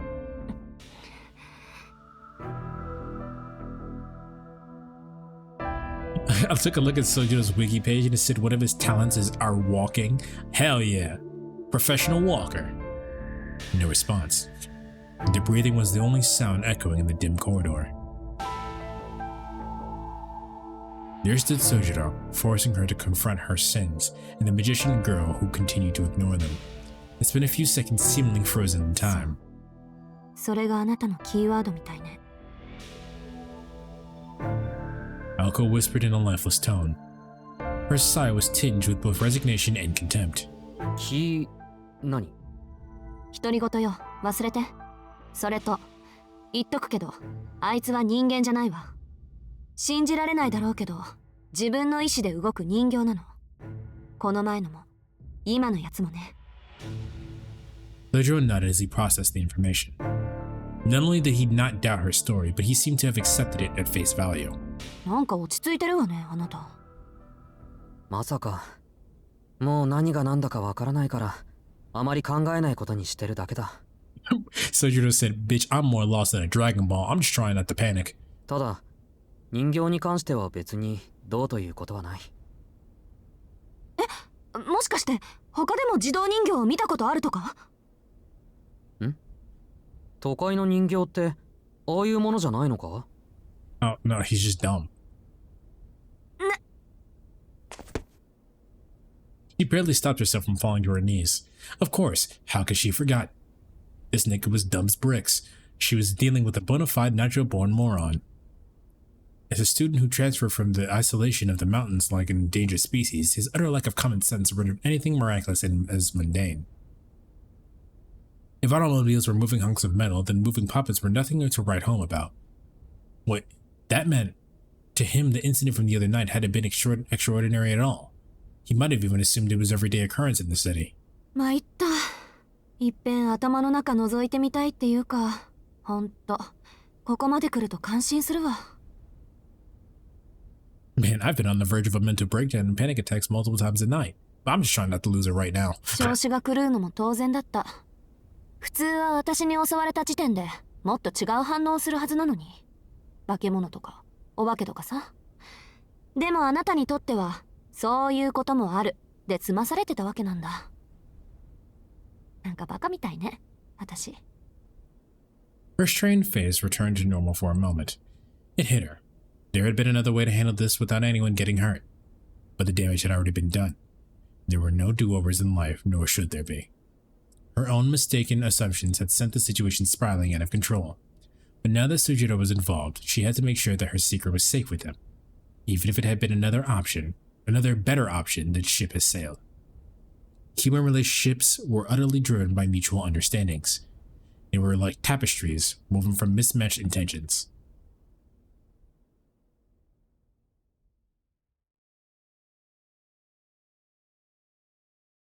Break time was over.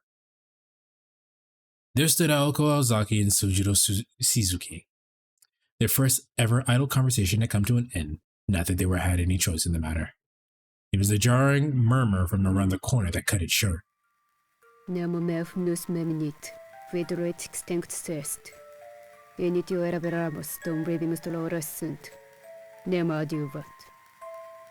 remembers my funeral. My mourners have long since perished. We were born wrong. Life is suffering. Somebody save me. The enemy was just around the corner, visible in the mirrors parallel to it. 悠長に話してる場合じゃないわね。とにかく今は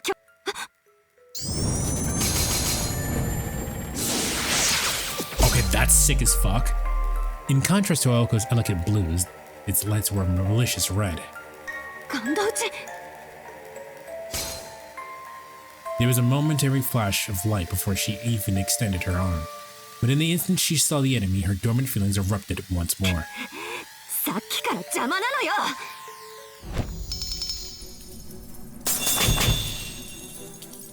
She channeled all of her pent-up anger and shoved it into her right arm. The fog had filled the corridor with no magical weaving, but rather a barrier of raw energy. It was equivalent to setting ablaze 3 buckets of gasoline to create a wall of fire, in the hope it would stop an arrow of light. If the puppet had attacked with its arm, it could have pierced such a wall easily, but because it had loosed curses with no definite form, the wall of energy repelled the attack. While it was a huge waste of magical energy, it was the only means Aoko had to protect herself at that very moment. Unfortunately, its protection was only reserved for Aoko alone. The Juro held his hand to his mouth. But the curse had been weakened to the point where Aoko could no longer feel it. It had plenty of effect on Sojiro, who was not a mage. As if it understood this fact, the puppet turned its gaze from Aoko to the unanticipated human behind her.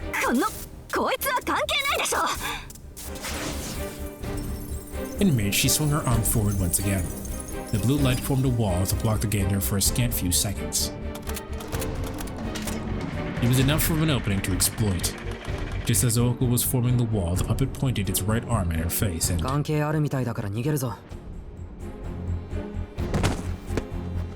Before the rocket of death could be fired, Sojiro scooped her up in her arms.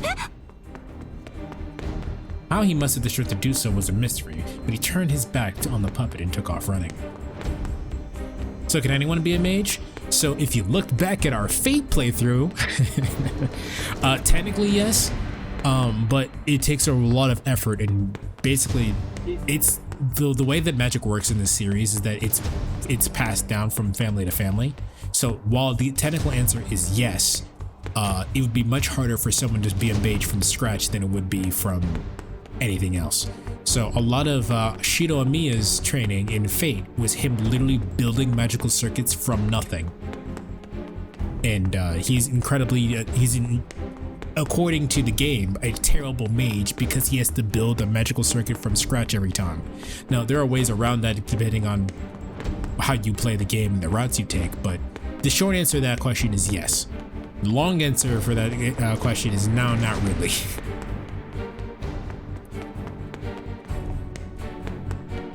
He was a nimble sprinter, resembling a deer leaping across obstacles, so Sojiro rounded 2 more corners, ignored whatever complaints Aoko was making, and eventually stopped in the middle of the second floor. He set her down. よし、ここまで来れば少しは休めるな。Sojiro's shoulders heaved as he caught his breath. As light as she was, running in while carrying someone else would make anyone winded. She looked up at him in comprehension. こんな体力あったのに、なんで？ It made no sense to her. If he had the stamina to pick her up and run, surely he could have stood up and escaped when he had been downed earlier. ああ、あの時は諦めてたから。His words were unfiltered as ever. Though right then, fighting for their lives, he lacked some of his usual absent-mindedness. 諦めてたって。さあ、忘れた、そんなことは。Though he may have turned away because he regretted saying it out loud, his words spoke volumes. For some reason, it pained Naoko to see him like that. それより青崎、唐突に気分が悪いんだが。So if I remember correctly, I think Rin also used the Gander shot, or something akin to it, so I imagine that the Gander shot also does poison damage, like hers did. あの赤い光も、その。ええ、魔術の類よ。ガンド打ちって言ってね。北欧の呪詛の一つ。魔術回路のある私には効かないけど、抵抗のないあなたには効果てきめんみたいね。なんだ、青崎には効かないのか。じゃあ、危ないのはあの腕だけだな。Naoko had no idea why he was relieved, but he gritted her teeth and fought down the urge to snap at him. There was no use in yelling at a time like this. Above all, she felt that it would have been really petty and extreme to voice her annoyance right now. そうね。注意するのは伸ばしてくる腕だけ。大した相手じゃないわ、やっぱり。This time it was not false bravado. Such an enemy would normally be a breeze for Aoka Ozaki. Or her shameful negligence had led to the disruption of her magical circuits, making her even less formidable than the enemy. At this point, Aoka had no way of attacking. The only option left to her was to wait for it to expend all of its magical energy, but its perpetual curse mechanism made that a non-starter. This game of tag would not end until one of them was dead. She realized that this was the same position she had cornered Sojiro in earlier. She glanced at her right arm. She could not imagine how she could have gotten into such a mess with her magical energy at more than half its capacity. This had to be karma for having enjoyed toying with Sojiro earlier. 呆れた。いるところにはいるものね。She grumbled under her breath as she shifted her focus. She had the fuel for the fire, but not the igniter. And that killing machine would chase her until the end of time if need be. What she should do next was blightingly clear. She had to get back to 青 normal. 崎、ごめん、考え事してた。確か。よし、合ってる。しずきくん、そこに横道あるのわかる？ Aoka pointed, but he couldn't see anything. He could see nothing but the walls of the corridor. For one thing, the floor had nothing but left turns, and Aoka was pointing to the right. 2階は中心まで行くと1階に降りる階段があるんだけど、それは私が壊したから使えないの。けど、ここの作りも意地が悪くてね。よく見れば、右に曲がる通路もあるのよ。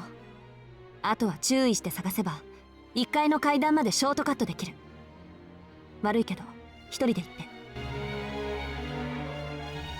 Aoka turned her back to Sojiro and started walking in the opposite direction of the escape route and down the long corridor toward the puppet in pursuit. あいつは無差別だから、ここで壊さないといけない。魔術師は魔術師同士で争うのはいいんだけど、みだりに一般人に手を出しちゃいけないって決まりがあるの。あいつの目的は私のわけだし、結果がどうあれ、すっきりするでしょ。If Aoka won, the puppet would be destroyed. If Aoka lost, the objective would be completed and it would shut down. Either way, them going their separate ways would mean Sujiro survived. This is what Aoka meant.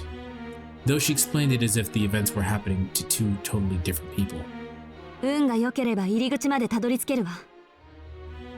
それじゃあ、また明日ね。Even Sujiro could tell she was just trying to act tough. But she had already disappeared around the corner by the time he thought to stop her.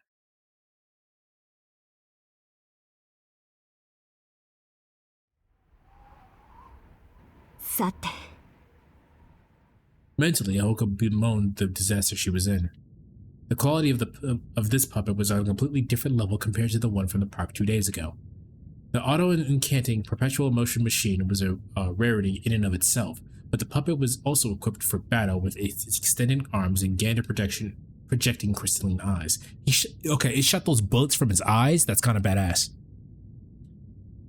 It was the first-class product that, if put on the market, would sell for hundreds of millions of yen. Although, that was the only when factoring its value as an antique. For the purposes of combat, it would have been made more sense to mobilize a significantly less expensive familiar. To use such a precious commodity as a tool for murder marked this puppet's master a completely different breed of crazy from the enemy she had faced up until now. Laser vision? Nah, bullet vision. Verbo insum, solitare futuris cuniferis. Ictius meus obitus dies, et meus nativus dies. Theobeum. 来たわね。 The sound of a crackling music box filled the air. The automata, animated by its own curses, approached. The corridor measured approximately 30 feet in length. Oko lay in wait around the corner further down the hall, anticipating the puppet's appearance. This was not to buy Sujiro time to escape. Far from it. Oko had concluded that she couldn't make a break for it under the current circumstances. Even if she did try to escape, and by some miracle made it out of the House of Mirrors, that was as far as she would go. Outside, with no cover, Aoko would quickly be overtaken and skewered from behind. As long as her magecraft was disabled, escape was impossible. Instead, she chose to force the enemy back. The situation was not the most favorable, but neither was the puppet's. Though this narrow hall gave Aoko no place to run, it in turn prevented the puppet from reaching full speed. That was the weak point of this machine. Automata of its era had a tendency to struggle with minute changes in speed. セット。 This game is anti-Christian, you need to stop playing it immediately. Maybe?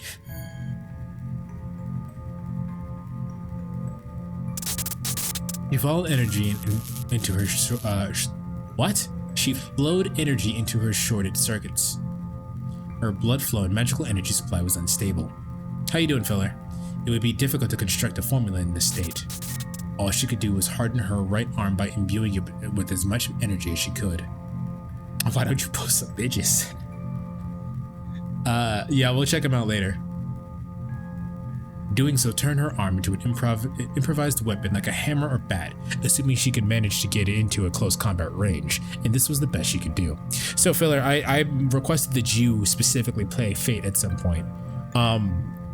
This game is technically a part of the Tsukihime series, which, as far as I'm aware, it's more or less an alternate, like, timeline to Fate. And by alternate timeline, I mean, like, the only thing that's the same is that the world is technically the same, but none of the events that happen in Fate happen in Tsukihime, and none of the events that happen in Tsukihime happen in Fate. But it's the same type of world. In fact, the magic system is exactly the same.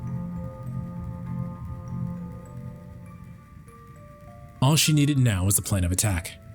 The question wasn't what weapon to use, but how to use the weapon she had. Okay, but does it have sex in it? Not this one, but the old one does. The simplest way actually, I played the old one, not for stream, but I played the old one, and the old one definitely has sex in it. In fact, the sequel basically, you know how like that trope of, oh, I found a cat and I helped nurse it back to health? The second game is literally, I found a cat and nursed it back to health. It was actually magical and it gave me a bunch of sex dreams. Why did they remove the sex? It wasn't necessary. The only reason the sex was in it to begin with is because the game came out in like the early 2000s/90s and nobody would play a game that didn't have sex in it. Now we're in the fucking 20-aughts. It doesn't need to have sex in it.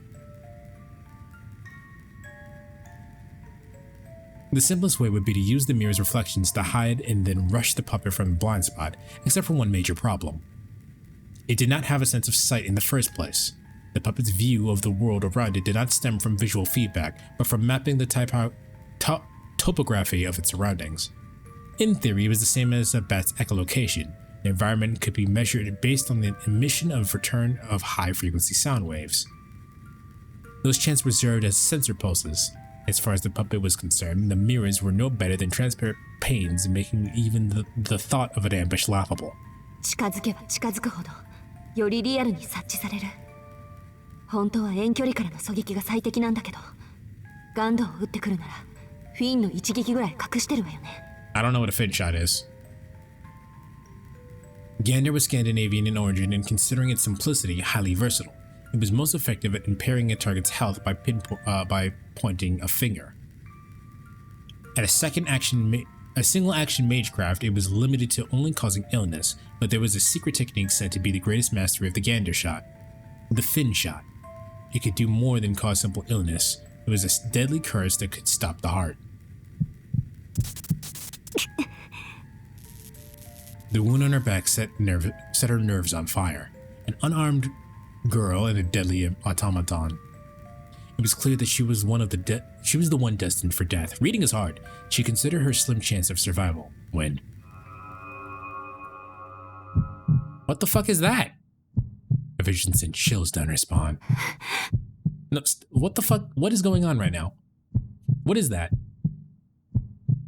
Quietly, using everything she could to clamp down on the feeling, Aoko faced her all too familiar illusion. She clenched her... Oh, actually, so anyone who's watching...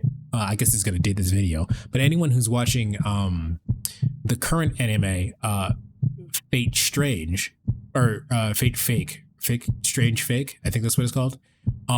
There's a similar thing happening here, so maybe I could figure out what the fuck is going on. She clenched her teeth to keep them from making a deafening clatter. But there, the sensation of fingers crawling up her neck, behind her, the specter stared and laughed. This alone made Oko want to bolt. On top of it all, when Oko tried to mentally simulate the coming fight, she estimated a 2 in 10 chance, there's a typo there, 2 in 10 chance of dying in the first 5 seconds. 20%. At times, her predictions were harsher than reality. If Oko fought the puppet 10 times, she would die twice. She could not stop herself from visualizing her own corpse.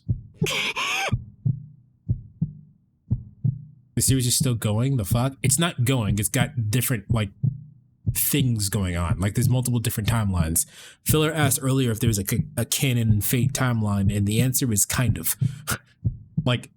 Timelines have their own canon sequels, but, Fate Strange Fake has nothing to do with the main timeline, except for the fact that a Holy Grail War is happening. She imagined herself collapsing, crumbling under the puppet's curse. It's like the Zelda timeline, it's all fucked. Well, this is... Actually, yeah, that's probably a good way to describe it. Her eyeballs swollen like a blowfish, blood and other fluids oozing from every bodily orifice. 1 in 5, 1 in 5, 1 in 5. A 1 in 10 chance of death was bad enough, but 1 in 5? It drove her crazy.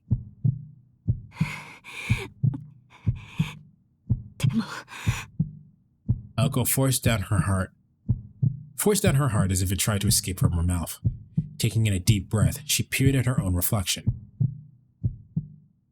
She thought back to the White Knight a half a year ago. This, she decided, was nothing compared to that.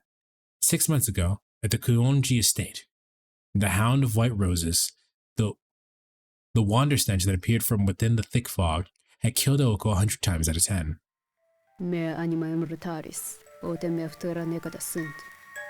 Manes sum, animam definire ambiguum est.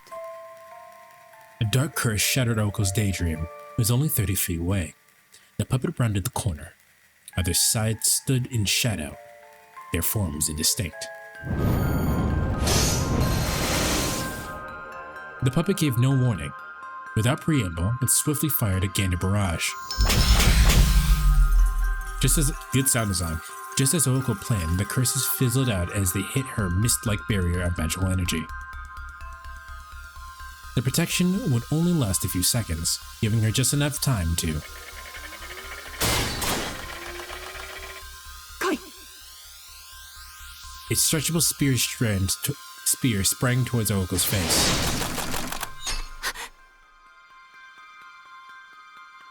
The lethal weapon grazed her cheek.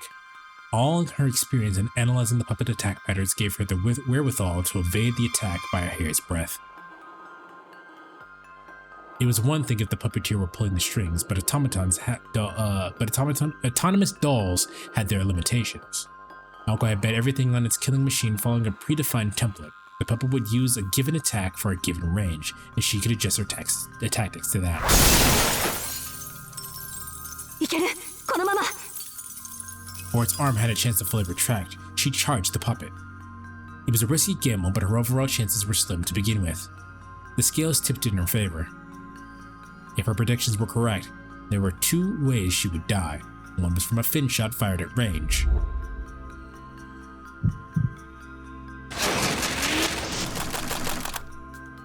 And the other was if the puppet's attack pattern was beyond her ability to foresee. Instantaneous mass transfer, otherwise known as mass displacement. Immediately after Aoko dodged the puppet's arm, something smashed into her abdomen. The head-on collision from its shoulder felt like a rocket. But where had the ability to propel itself come from? Puppets like this were not built to have the ability to jet around like that. Doing everything in her power to stay conscious in spite of the pain, Aoko could just make out what happened. 推進力じゃなくて。 Yes, the puppet's arm had not returned to its body. It was lodged in the wall and wheeled itself from the other direction. そんなのありか。 Swallowing her surprise, she hastily pulled herself back up. Her abdomen, specifically her diaphragm, had been dealt a significant blow. The attack left her disoriented. Thankfully, the puppet was surprisingly lightweight. Her bones and organs were intact, and she had sustained no life-threatening damage. She was having a hard time breathing, however. She was shaken, though she managed to keep her calm. Another 2 seconds, she'd be back on her feet. No, that was 2 seconds too long. She told herself to calm down and that she was already calm. She'd only briefly lost her bearings. She was fine. She could recover her breath and vision later if only her body would move. Intellectus non necessarius est, quisque escat. Nostro sentiabulat fit. Ratio fix tantum est. Dolores nitium cerebrum fit. Above her, Aoko heard the warped noise of a powerful force. 動け。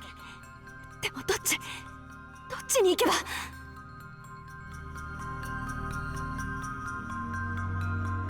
She could once more feel the touch of E death. salvatio, e salvatio, e salvatio. Grant us salvation. The puppet was so close that Aoko could reach out and touch it. That also meant that it could reach out and kill Aoko. こいつの右腕の死角に入れる。 By intuition alone, Aoko rolled over the puppet's right flank. Its arm was still embedded within the wall. From here it could not attack. She made the right decision and her dizziness faded. Intellectus non necessarius est, quisque escat. Nostro sentiabulat fit. Ratio fix tantum est. Dolores nitium cerebrum fit. Cast off righteousness, lay piety to rest. We beasts are meant to consume each other. Life is but decoration. Devoid your intellect. Pain powers the mind. Oh fuck, she's speaking Latin. Run? Yeah, we've already determined that running will not help her. Aoko pulled herself back up. It was her turn.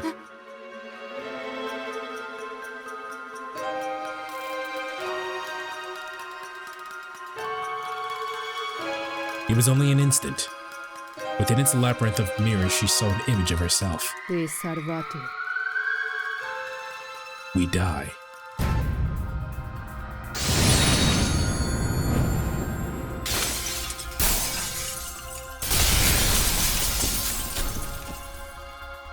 A blinding, brilliant light flashed. Lacerations appeared across the walls. At the last moment, Aoko managed to thicken the magical energy running through her veins into a primitive form of magecraft resistance. It just barely saved her life from what must have been the puppet's ace in the hole. Did it literally blow up? The puppet bore a striking resemblance to Aoko. This powerful curse was not satisfied with stopping Aoko's heart, but destroying her entire being. Fun fact, this isn't magic, all women can just do this. Aoko did not even have— that's why you guys were hunted down as witches way back when. Aoko did not even have the time to be shocked. This was her chance for a counterattack. The puppet's balance was unsteady, its right arm still embedded in the wall. Aoko prepared to give its defenseless body a strong kick, but her knees buckled and she collapsed into a heap on the floor. Vego in sum, solitare putres cuniferis. Ictius meus obitus dies, et meus natibus dies, Theobeam. In slumber I live, in dirt I rot alone. Today is the day I died and was born. I come to you. A sudden nausea and lightheadedness overcame Aoko. Her body temperature began to rapidly lower. こいつ呪いをばらまいてるんだった。 She noticed too late. The puppet's curses circled the hall. A cursed chant that the puppet used as a source of power doubled as a defense mechanism, crippling those who drew near with illness. She bore the full brunt the entire time she was in close proximity to it. Although Aoko had magical circuits, she was succumbing just as Sojo had. Languidly, she forced her deteriorating body to jump back. 負けるか。 With all the energy she could muster, she forced her way past the exhaustion caused by the curse. However, Aoko's blood pressure took a steep nosedive, not from the curse-induced anemia, but from what happened in front of her. They stood in perfect harmony. In front of Aoko was the automaton that shared her face, its left arm held out like an arrow. The deadly weapon shot forward and honed in on her heart. Then, a moment before it made contact, 危ない。 the moment she heard that fearless voice, completely out of place in this storm of violence, Aoko's body was pulled forcefully to one side. Once again, the extended arm cut through the empty air. While the puppet quickly retracted its left arm, Sojiro took the brief opportunity to take Aoko by the hand and flee at full speed.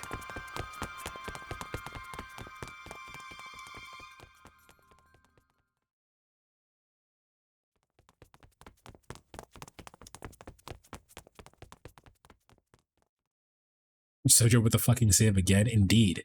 So imagine being saved by like, bruh, watch out. Like there was no emotion in that at all. He just, bruh, watch out. What you doing? Watch your jet. Watch your jet. Watch your jet. Sojo ran through the corridor as fast as he could, only stopping when he had put enough distance between them and the puppet. その考えてみると Though he had saved her, she looked angry rather than grateful.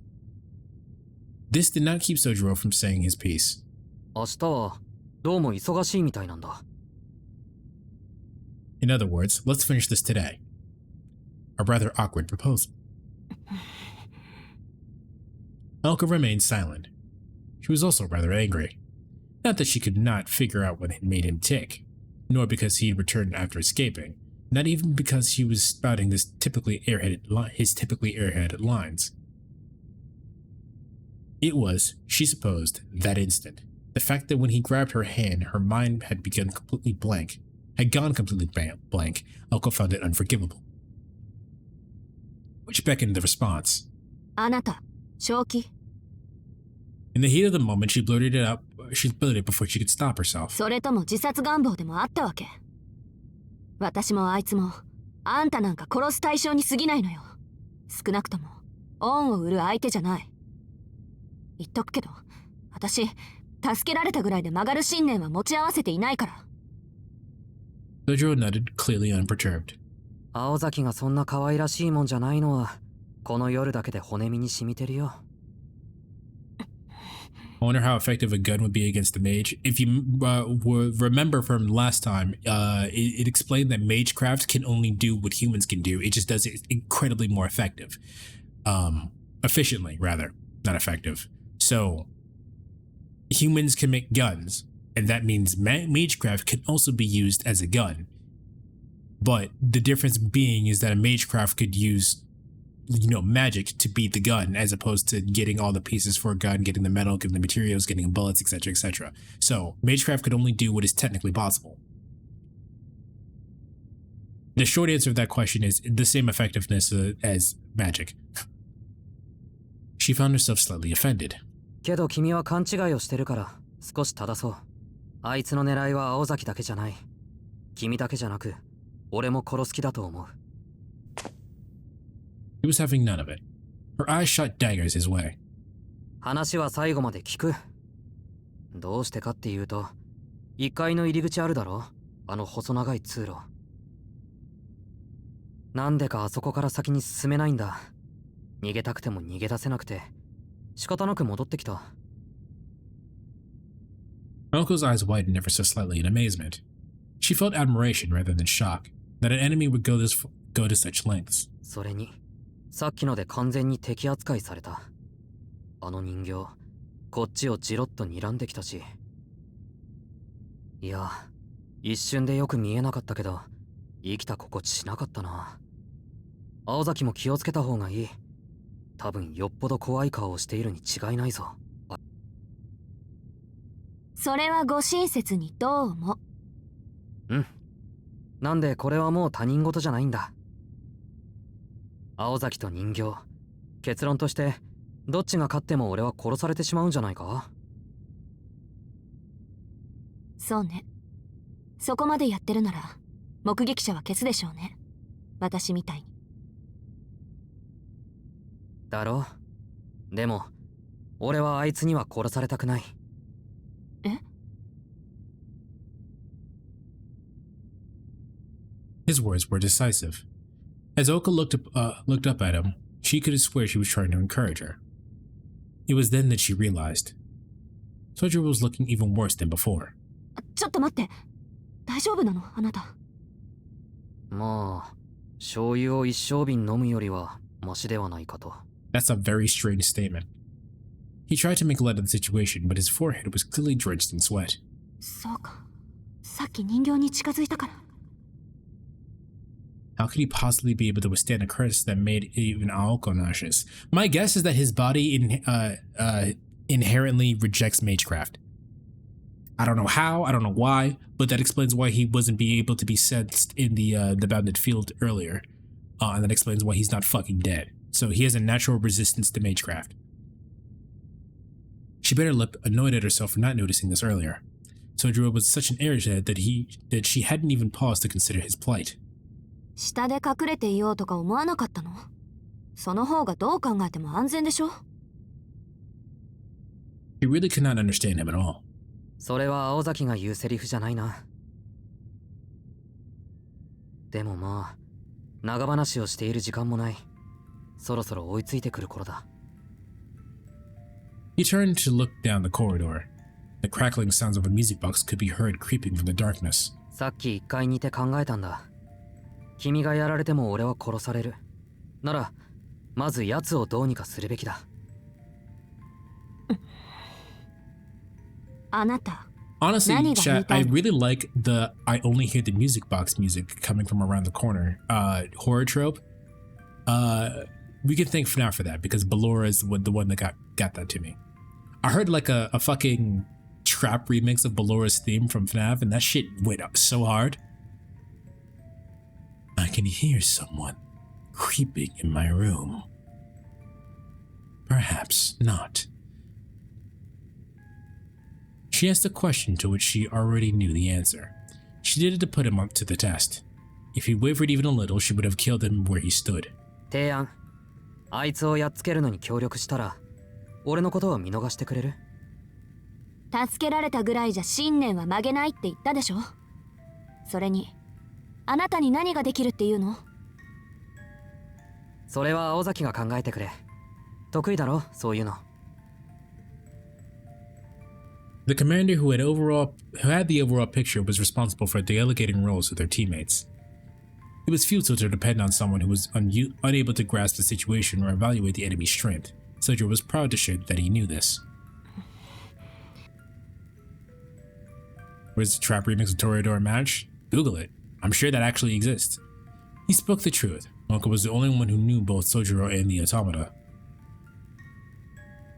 That's why he pointed out that following her orders to the best of his ability was the only thing he could do.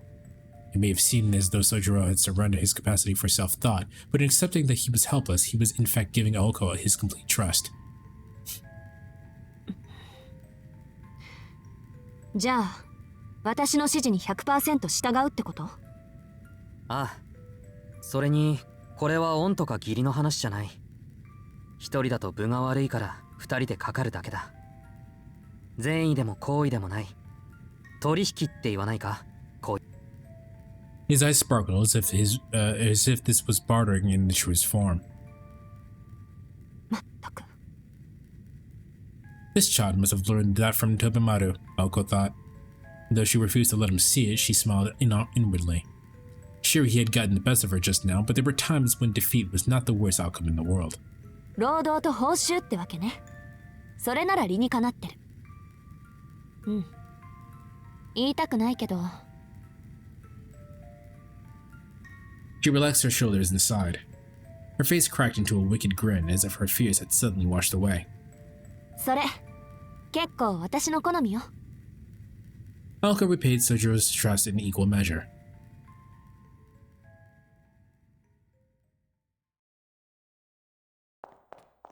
結構きついかもね。あなたの役目。 Naoko warned Sojiro, moving as fast as she could with her footfalls causing a din of noise. Sojiro remained near the center of the spiral maze on the second floor. 実を言うと、もう一つ用意しておいた仕掛けがあるの。自分でもやりすぎだって呆れたもんだけど、あなたがここに来るのが遅かったから。ん？仕掛けって俺用の？ Sojiro tilted his head like a squirrel as Aoko freely discussed the final ace up her sleeve. 地下の柱に着火型のちょっとした魔術式を刻んでおいたの。中心の柱に点火することで連鎖的に他の柱に仕掛けた魔術も起動する。ジャミングを食らう前に作ったものだから、直接魔力を叩き込めば一気にこういくわ。Sojiro was a little unsettled by how unclear that last bit was. 青崎、こうじゃわからない。できるだけ明確に、どこまで爆が好きだったのか白状してくれ。Like, you were gonna kill me hard, but how hard though? あと、もしかして俺、早まったか？いや、単なる保険っていうか、追いかけっこの途中であんたを見失ったら、いっそ建物ごと爆破しちゃおうかなって。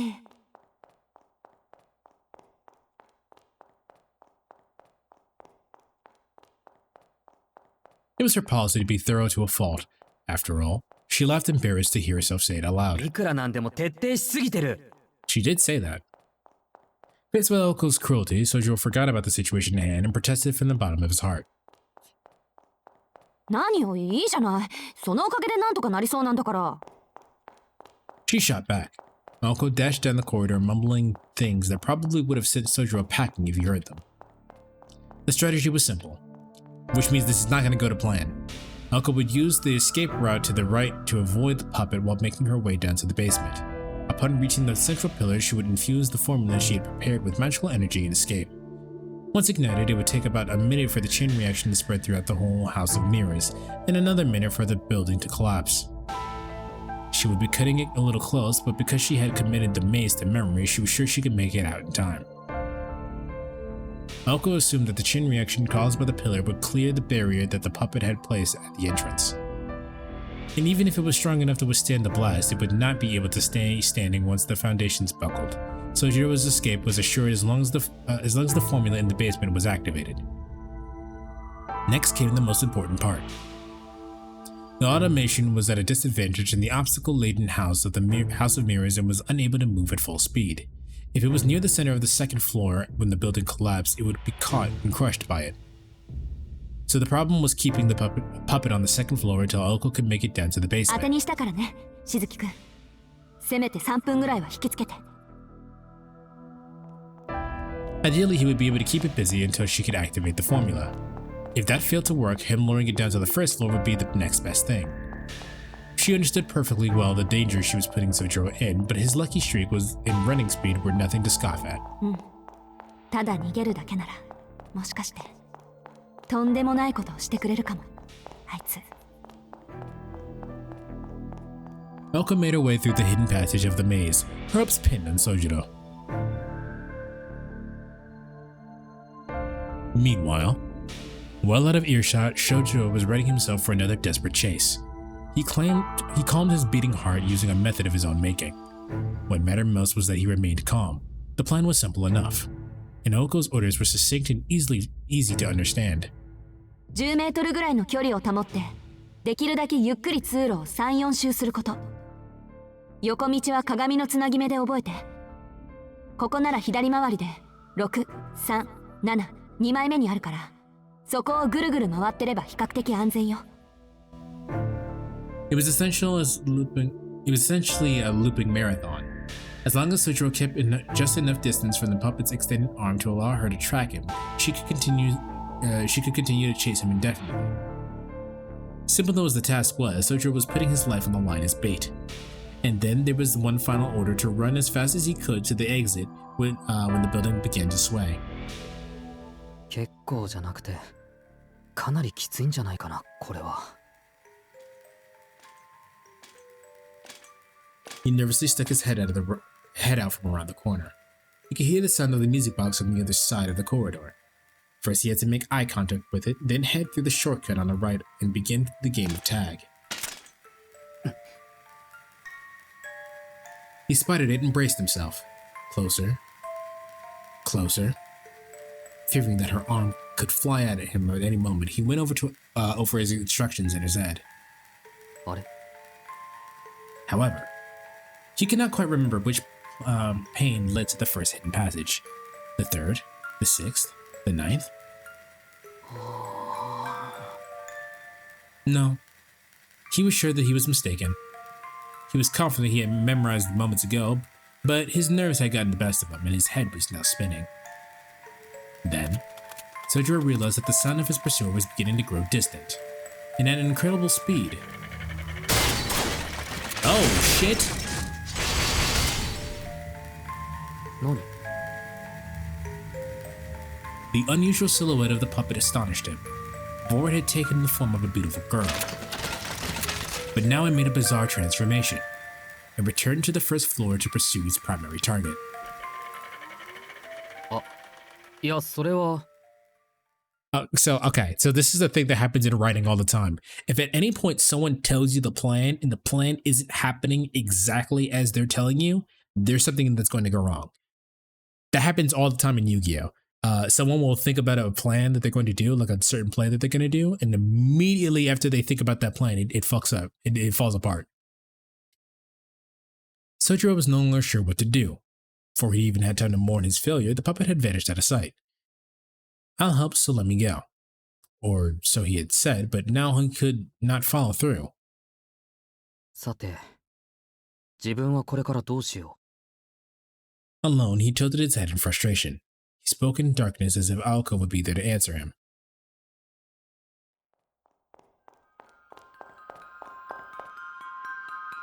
Meanwhile, downstairs, as soon as she arrived on the first floor, Aoko understood what had transpired above her. She did not even have to strain her eyes to hear the puppet. Even during its heyday, this attraction had never made sounds like the one she heard coming toward her now. It was a sound of despair, as if a horde of monstrous hedgehogs were scraping their way past the mirrors in her direction. ドジ、3分どころか10秒持たないってどういうことよ。 Not his fault, though. Rather than buying her time, Sojiro had instead stolen hers. He had one job, to run away. That was all. She cursed him under her breath. 複数の足音。ってことは、2足から多脚に切り替えたのね。 The echoes made it sound like dozens of feet were approaching. Aoko's mind conjured an image of a giant six-legged spider. Why don't just make a normal eight-legged spider? Anyway, a six-legged spider tearing its way through the corridor. It was little wonder that it was much faster than before. Its perception of its surroundings, though through echolocation, was of particular use in the dark. Compared to a sight-dependent humans, this automata was far better equipped to navigate its way through the labyrinth of mirrors. Yugi. Ah, yes, I'll defeat their monster with my monster and win this duel. Opponent pulls out a magic trap card or another monster card out of their ass and kills Yugi's monster. Yugi. Damn. That didn't work. That's basically what happens. It's usually the other way around, but yeah, that's basically what happens. If it could not keep pace earlier, that had been because its bipedal mode made it less maneuverable. Now the stability provided by multiple legs gave it a speed that far exceeded that of any human. Her thoughts spun out as she tried to come up with plan B. All she knew for sure was that this was a pivotal moment. If she continued standing still, she had seconds left at most. Even as in her current state, she knew she could easily neutralize the bounded field blocking the entrance without casting a spell. All she had to do was feed a little of her own energy into it. Aoko could sprint with all of her might for a little more than 3 minutes. The puppet had far more stamina than she did. She could only come up with 3 options. The first was to escape through the exit in front of her. The second was to hide somewhere on the more complicated first floor, and the third was to run into the basement and be stuck like a rat in a trap. Option 3 it is. 考えるまでもない。 She made her decision with zero hesitation, moving her stiff legs again with determined strength. The oncoming storm was almost upon her. Virgil? Her resolve firm, she turned and ran, descending into the darkness.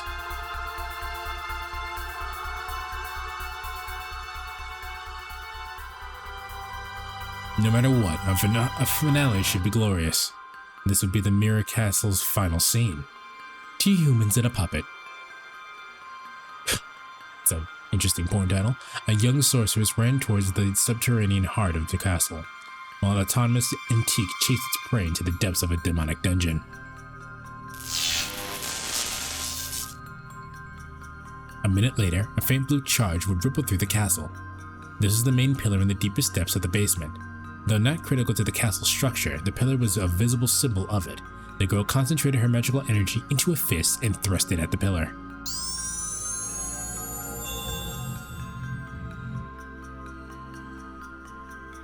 This was the blow that would bring down the castle. She imagined the destruction as she threw the punch in that scene that blossomed into reality seconds later. It was simple ignition magecraft meant to release the condensed magical energy engraved into 4 pillars at the corners of its structure. Using electricity as a switch meant to virtually instantaneous activation.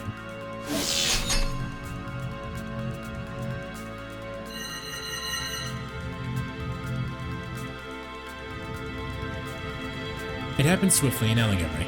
A hammer of destruction descended upon the castle of dreams that had stubbornly resisted its fate 2 years ago.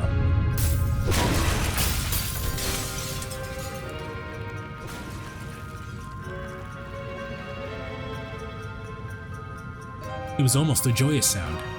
And so, the lifeless and abandoned castle of mirrors set the stage for its final and most spectacular performance. Aoko's magical energy became an electrical charge that activated the magecraft's formula engraved into the pillar. The chain reaction would lead to the castle's destruction. ご苦労様。でも、思ってたよりくたびれてたのね。これじゃあ1分持つかどうか。 Okay, so they localized it as you served your purpose, but she said Gokuro-sama, which is basically like what you would say to a colleague as you're leaving from work. It would be like, oh, nice work, good work today. The plaza in the center of the basement. Aoko tried to steady her breathing while rotating her magical crest at full speed. She wreathed her arms in blue light, fully aware that she could no longer activate another formula.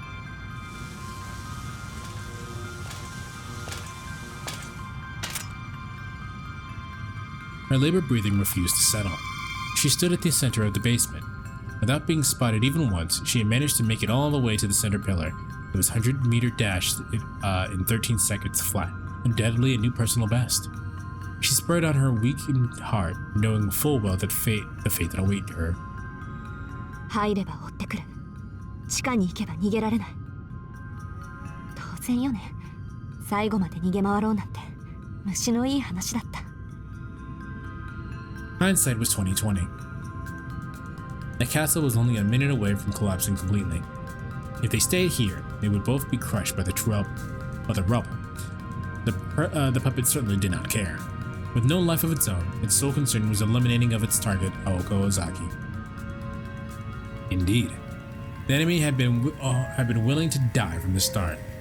She resented her own lack of resolve. It wasn't like her to tuck tail and run from an opponent that didn't fear death. Vivo in sum, solitare putoresco inferis. Ictius meus obitus dies, et meus nativus dies. Teobeam. In slumber I live, in dirt I rot. Today is the day I died and was born. Now I come to you. そもそも自爆覚悟じゃないあれ。6足歩行とフィンの一撃は使いすぎよ。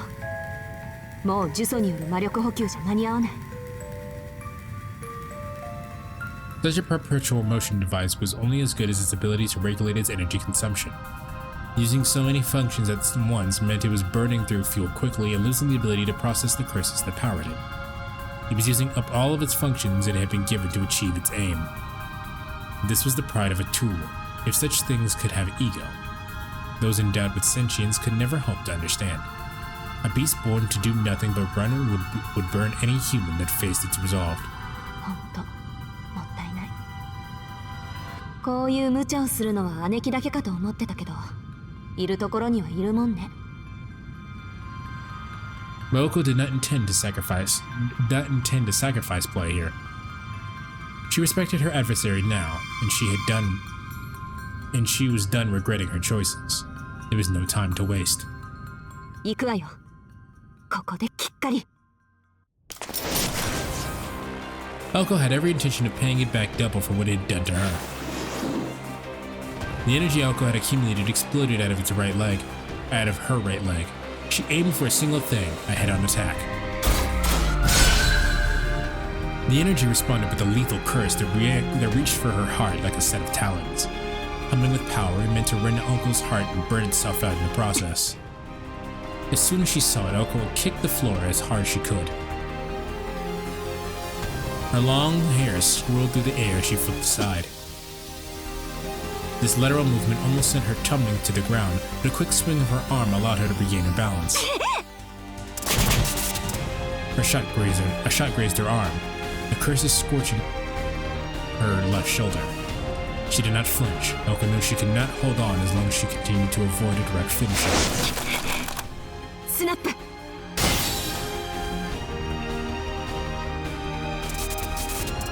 Off balance and in pain, it took her half a second to recover. The moment she raised her head, she deflected the attack with a fist full of magical energy. せーの! If the puppet had a will of its own, its eyes would have popped right out of its sockets. It would have been floored, shocked at the strong will that allowed this girl to perform a series of moves like this.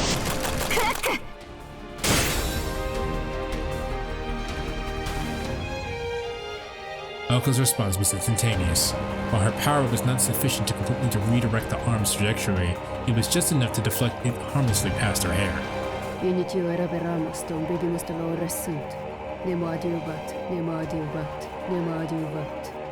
It was all a mistake. I should have never been born. Atone for me, atone for me, atone for me. The chant became a curse that robbed Oko of her vitality. Did it still have something left in the tank, or was it actually indignant? Whatever the reason, Oko was easily able to resist its weakening defensive maneuver.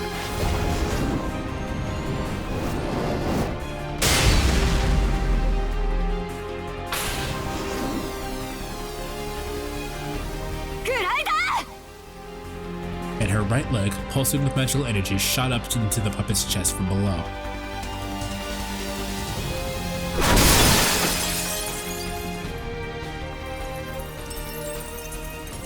It was much lighter than Aoko had anticipated, or rather she felt little resistance. An automaton's weight was determined by its internals, the size of its power source. Ironically, it was the superiority of its music box engine that would prove it to be its downfall.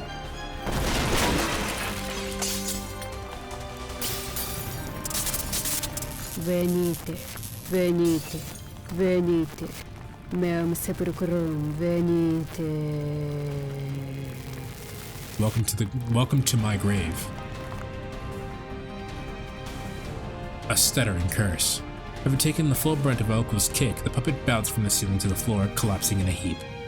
Its internal construction had been warped by the impact, leaving in the drum of the music box that powered the puppet warped as well. 恨むなら設計者を恨みなさい。ダイナモの一つでも積んでいれば、もうちょっとは重たくなったでしょうに。で、うわっ!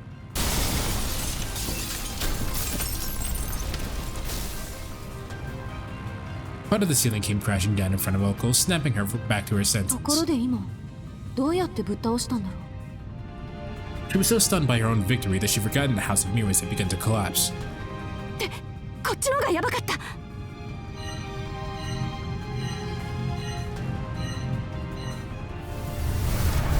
There was no time to relish in a victory or pity her opponent, not unless she wanted to meet the same fate. As the situation stood, she found it hard to imagine getting out alive. 急げダッシュだ私 She clapped herself on the cheek to motivate herself anew. This was her bounty for finishing the battle in a matter of seconds. Her breath ragged with excitement, Aoko ran for the exit.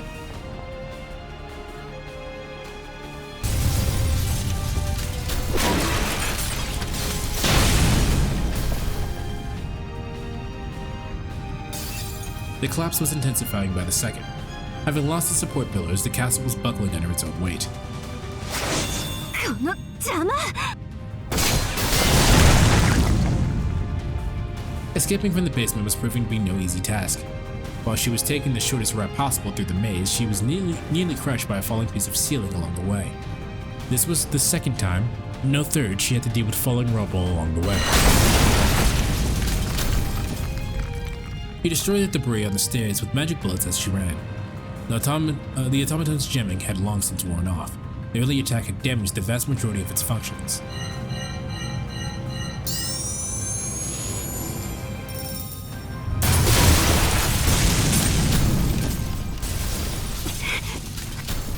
Aoko's breathing was heavy as she ran. Desperation sparked her brain into overdrive. The ceiling seemed to be collapsing in slow motion. Life seemed to flash before her very eyes. Each second stretched into 5. Her frayed nerves made it hard to tell the time.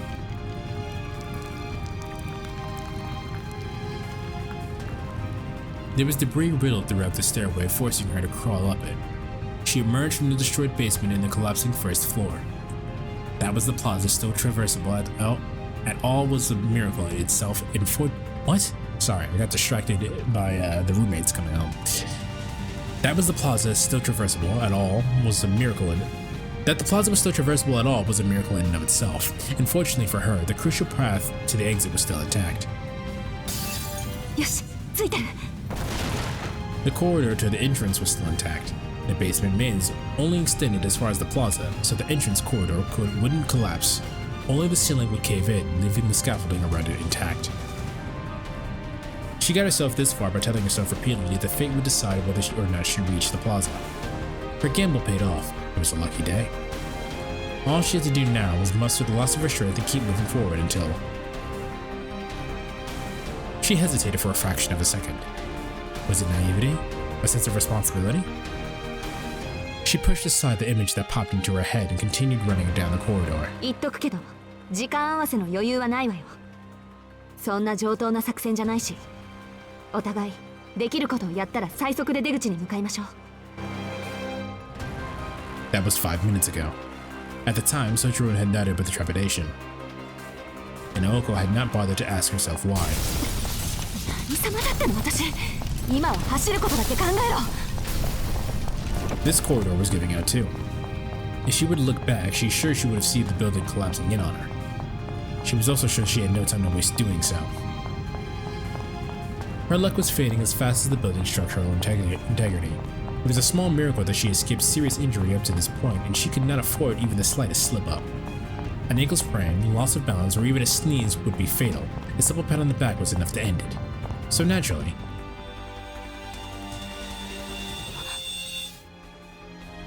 there it was, clear as day. From the detritus of the stairway, death had arisen to take her down with it. That is a really cool shot. Like, come on, that's sick. A corpse that had crawled in its way from the depths of hell itself. It was still operational. It was still armed with curses. It had crawled after her, watching as Aoko desperately tried to save herself. The puppet's arm shot forward. While Aoko did not turn to meet it, she could see its reflection in the mirrors. E salvate, e salvate, e salvate, e salvate. Extend, extend, extend. This time, she could not dodge it. There was absolutely nothing she could do. The puppet with her face said, Venit domum meum, I invite you lut simile somnium, to die a muddy death. et pulvere simile quotidianum, Become as whispering dust. corprebo, Gouge out your heart. te judico.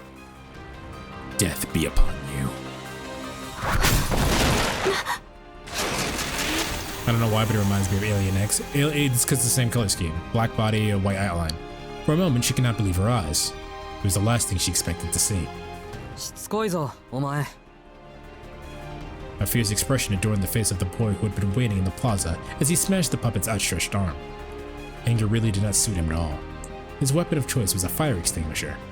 He must have searched the maze for something to use as a weapon. No, never mind that.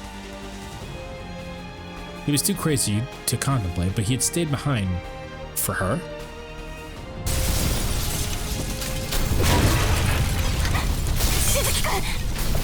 Uncle stopped the feet she had sworn to never stop moving and extended a hand out to her. そんなのほっといていいから早く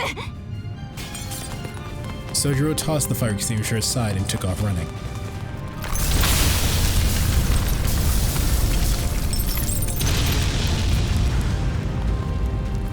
Pieces of the ceiling continued to collapse like dominoes.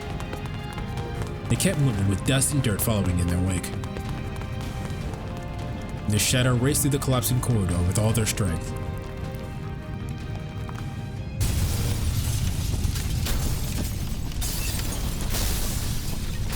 The castle was in the throes of death. With a massive crash and a cloud of dust, the final chapter of the fairy tale that had been Kisti Land had come to an abrupt end.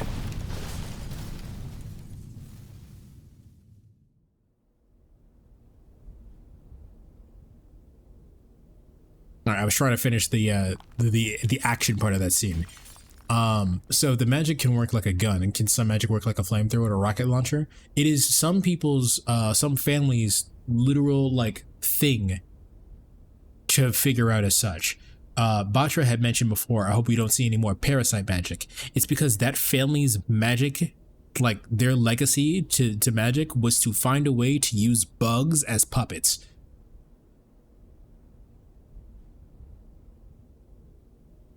Are they going to explain this place being half destroyed in the morning? They aren't. They just don't have to. No one was there. This duel to the death was over. For a moment, amidst their swirling emotions, any past enmity was forgotten. The two collapsed on the lawn and basked in their strange solidarity. The ringing in their ears subsided before long. A tremor of such magnitude seemed impossible in an amusement park like this. As the sound of destruction echoed across the park, Elko addressed the individual at her side. 生きてるチェ While the click of her tongue was adorable, the meaning behind it was anything but. 青崎あいつどうなった 見ての通りよ今頃バラバラ死体になってるんじゃない Are you sure? Because you did kick it to death and then it just didn't die. So like, are you sure? Sojiro sighed, not wholly relieved by her frank response. His reason? でもそんな心配より自分の心配をした方がいいと思うわよ He wasn't out of the woods yet, after all. 青崎子供の頃はいじめっ子だっただろ Huh. 可逆趣味はないって自負してるけどそれで今の自分の立場分かってる She sat up and smiled. Sojiro hung his head in shame, wondering why her kind tone and expression were so chilling. 面目次第もございませんかしこまってもダメよあの提案には大前提があったわよねこれは取引だってあなたが役に立つのなら見逃してあげるっていう分かってるだから面目ないって言ってるだろ Sojiro made a show of avoiding her eyes, like a pouting child. Elko was taken aback by this sulky display. Perhaps he was angry at himself rather than her? He was not mad because she would not let him go. He was mad that he had not done his part. Elko sighed for what seemed like the millionth time that day. She could not figure out what surprised her more, his unconditional kindness or his naive approval of it. じゃあ覚悟はできてるのそんなのはできないけど約束だからな結局は何もしていないし It was certainly the case that had failed to do any of the things she had expected of him. But just then, she glanced back at the collapsed house of Nearest. What had he done after failing so spectacularly? He had searched for the extinguisher so he could use it as a weapon, and waited patiently in the plaza as the maze collapsed all around him just because he thought it was the wrong to leave her behind. It was a foolish choice and the exact opposite of her choice to run towards the exit without hesitation. ま、それでよしとするか。She was satisfied, even as she was shocked at how naive she was being. It was true that he had saved her. She smiled inwardly, admiring, if only for a moment, the bravery he continued to show in the face of such extreme circumstances. 役割は果たさなかったけど、アフターケアは合格だし、約束は守らなくちゃね。With a nod, she pulled herself to her feet. 約束は、いつか守ってもらうとして。The girl tried to keep a straight face as she offered a hand to the boy still lying on the ground. 結果はどうあれ手助けしてもらったし、特別サービスってことで、今夜はもう手を出さないであげる。She bestly averted her gaze. Though her profile appeared different than it had back in the past, it was clearly still the face of the vibrant girl he met the day he arrived in town. 何？ As if she had felt his eyes on her, she shot him a frown and glare. いや、突拍子もないけど、青崎は律儀だなって。He took out her outstretched hand. Feeling his weight as she pulled him up, she could not help but think that he was about the last person she wanted to hear that from. ところで、今夜はって言うけど、明日からは？さあ、その時になったら考えるわ。She shrugged her shoulders as if she was not sure herself. The response was so unlike her that it made Sejiro smile. Was it the solidarity of having escaped death together, or the fleeting camaraderie that made him do so? It might have been for this night only, but the air between them was kind and gentle. A lot had transpired, but the midwinter nightmare had come to an end. The pair had overcome many trials and tribulations and could now leave the mirror realm in their wake. But before that, 随分と身勝手ね。それはあなた一人で決めていいことだったかしら、青子。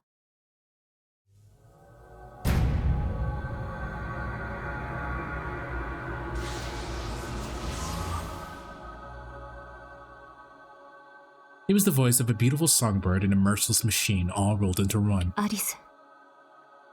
Her voice quivered as she spoke the name. The lady in black made her presence known. The night was not yet over. Her name was Alice Kunonji. She was a witch whose name struck fear into the heart of Aoko, an avatar of the night who would allow no witnesses.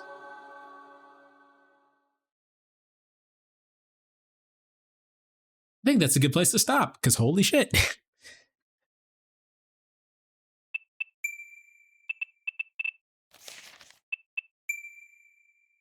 All right, chat, what'd you guys think? What a cliffhanger, indeed. But imagine I stopped it after that thing transformed into fucking its six-legged bird instead of crawling. He's fucking dead? Oh yeah, he's cooked. Because while Aoko has a reason to let him go, Alice does not. That dude is cooked.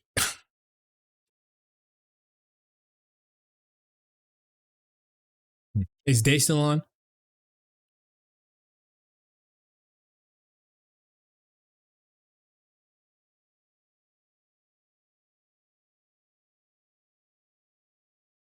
Yeah, do we know?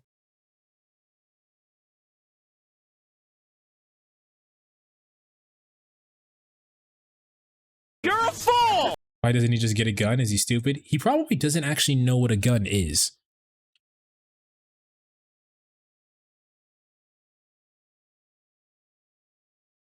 Hopefully Zendaya is on. Let's rate Day. I don't know how long she's going to be on for, but I think she started at the same time as I am, so she might be continuing.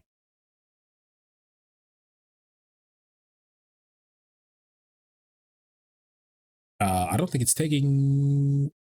I'm going to cancel that for a second. I don't think it's doing what it's supposed to be doing.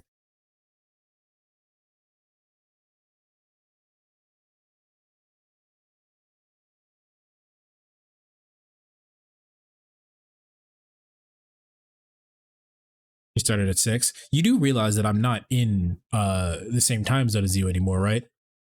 6 o'clock was like 40 minutes ago for me.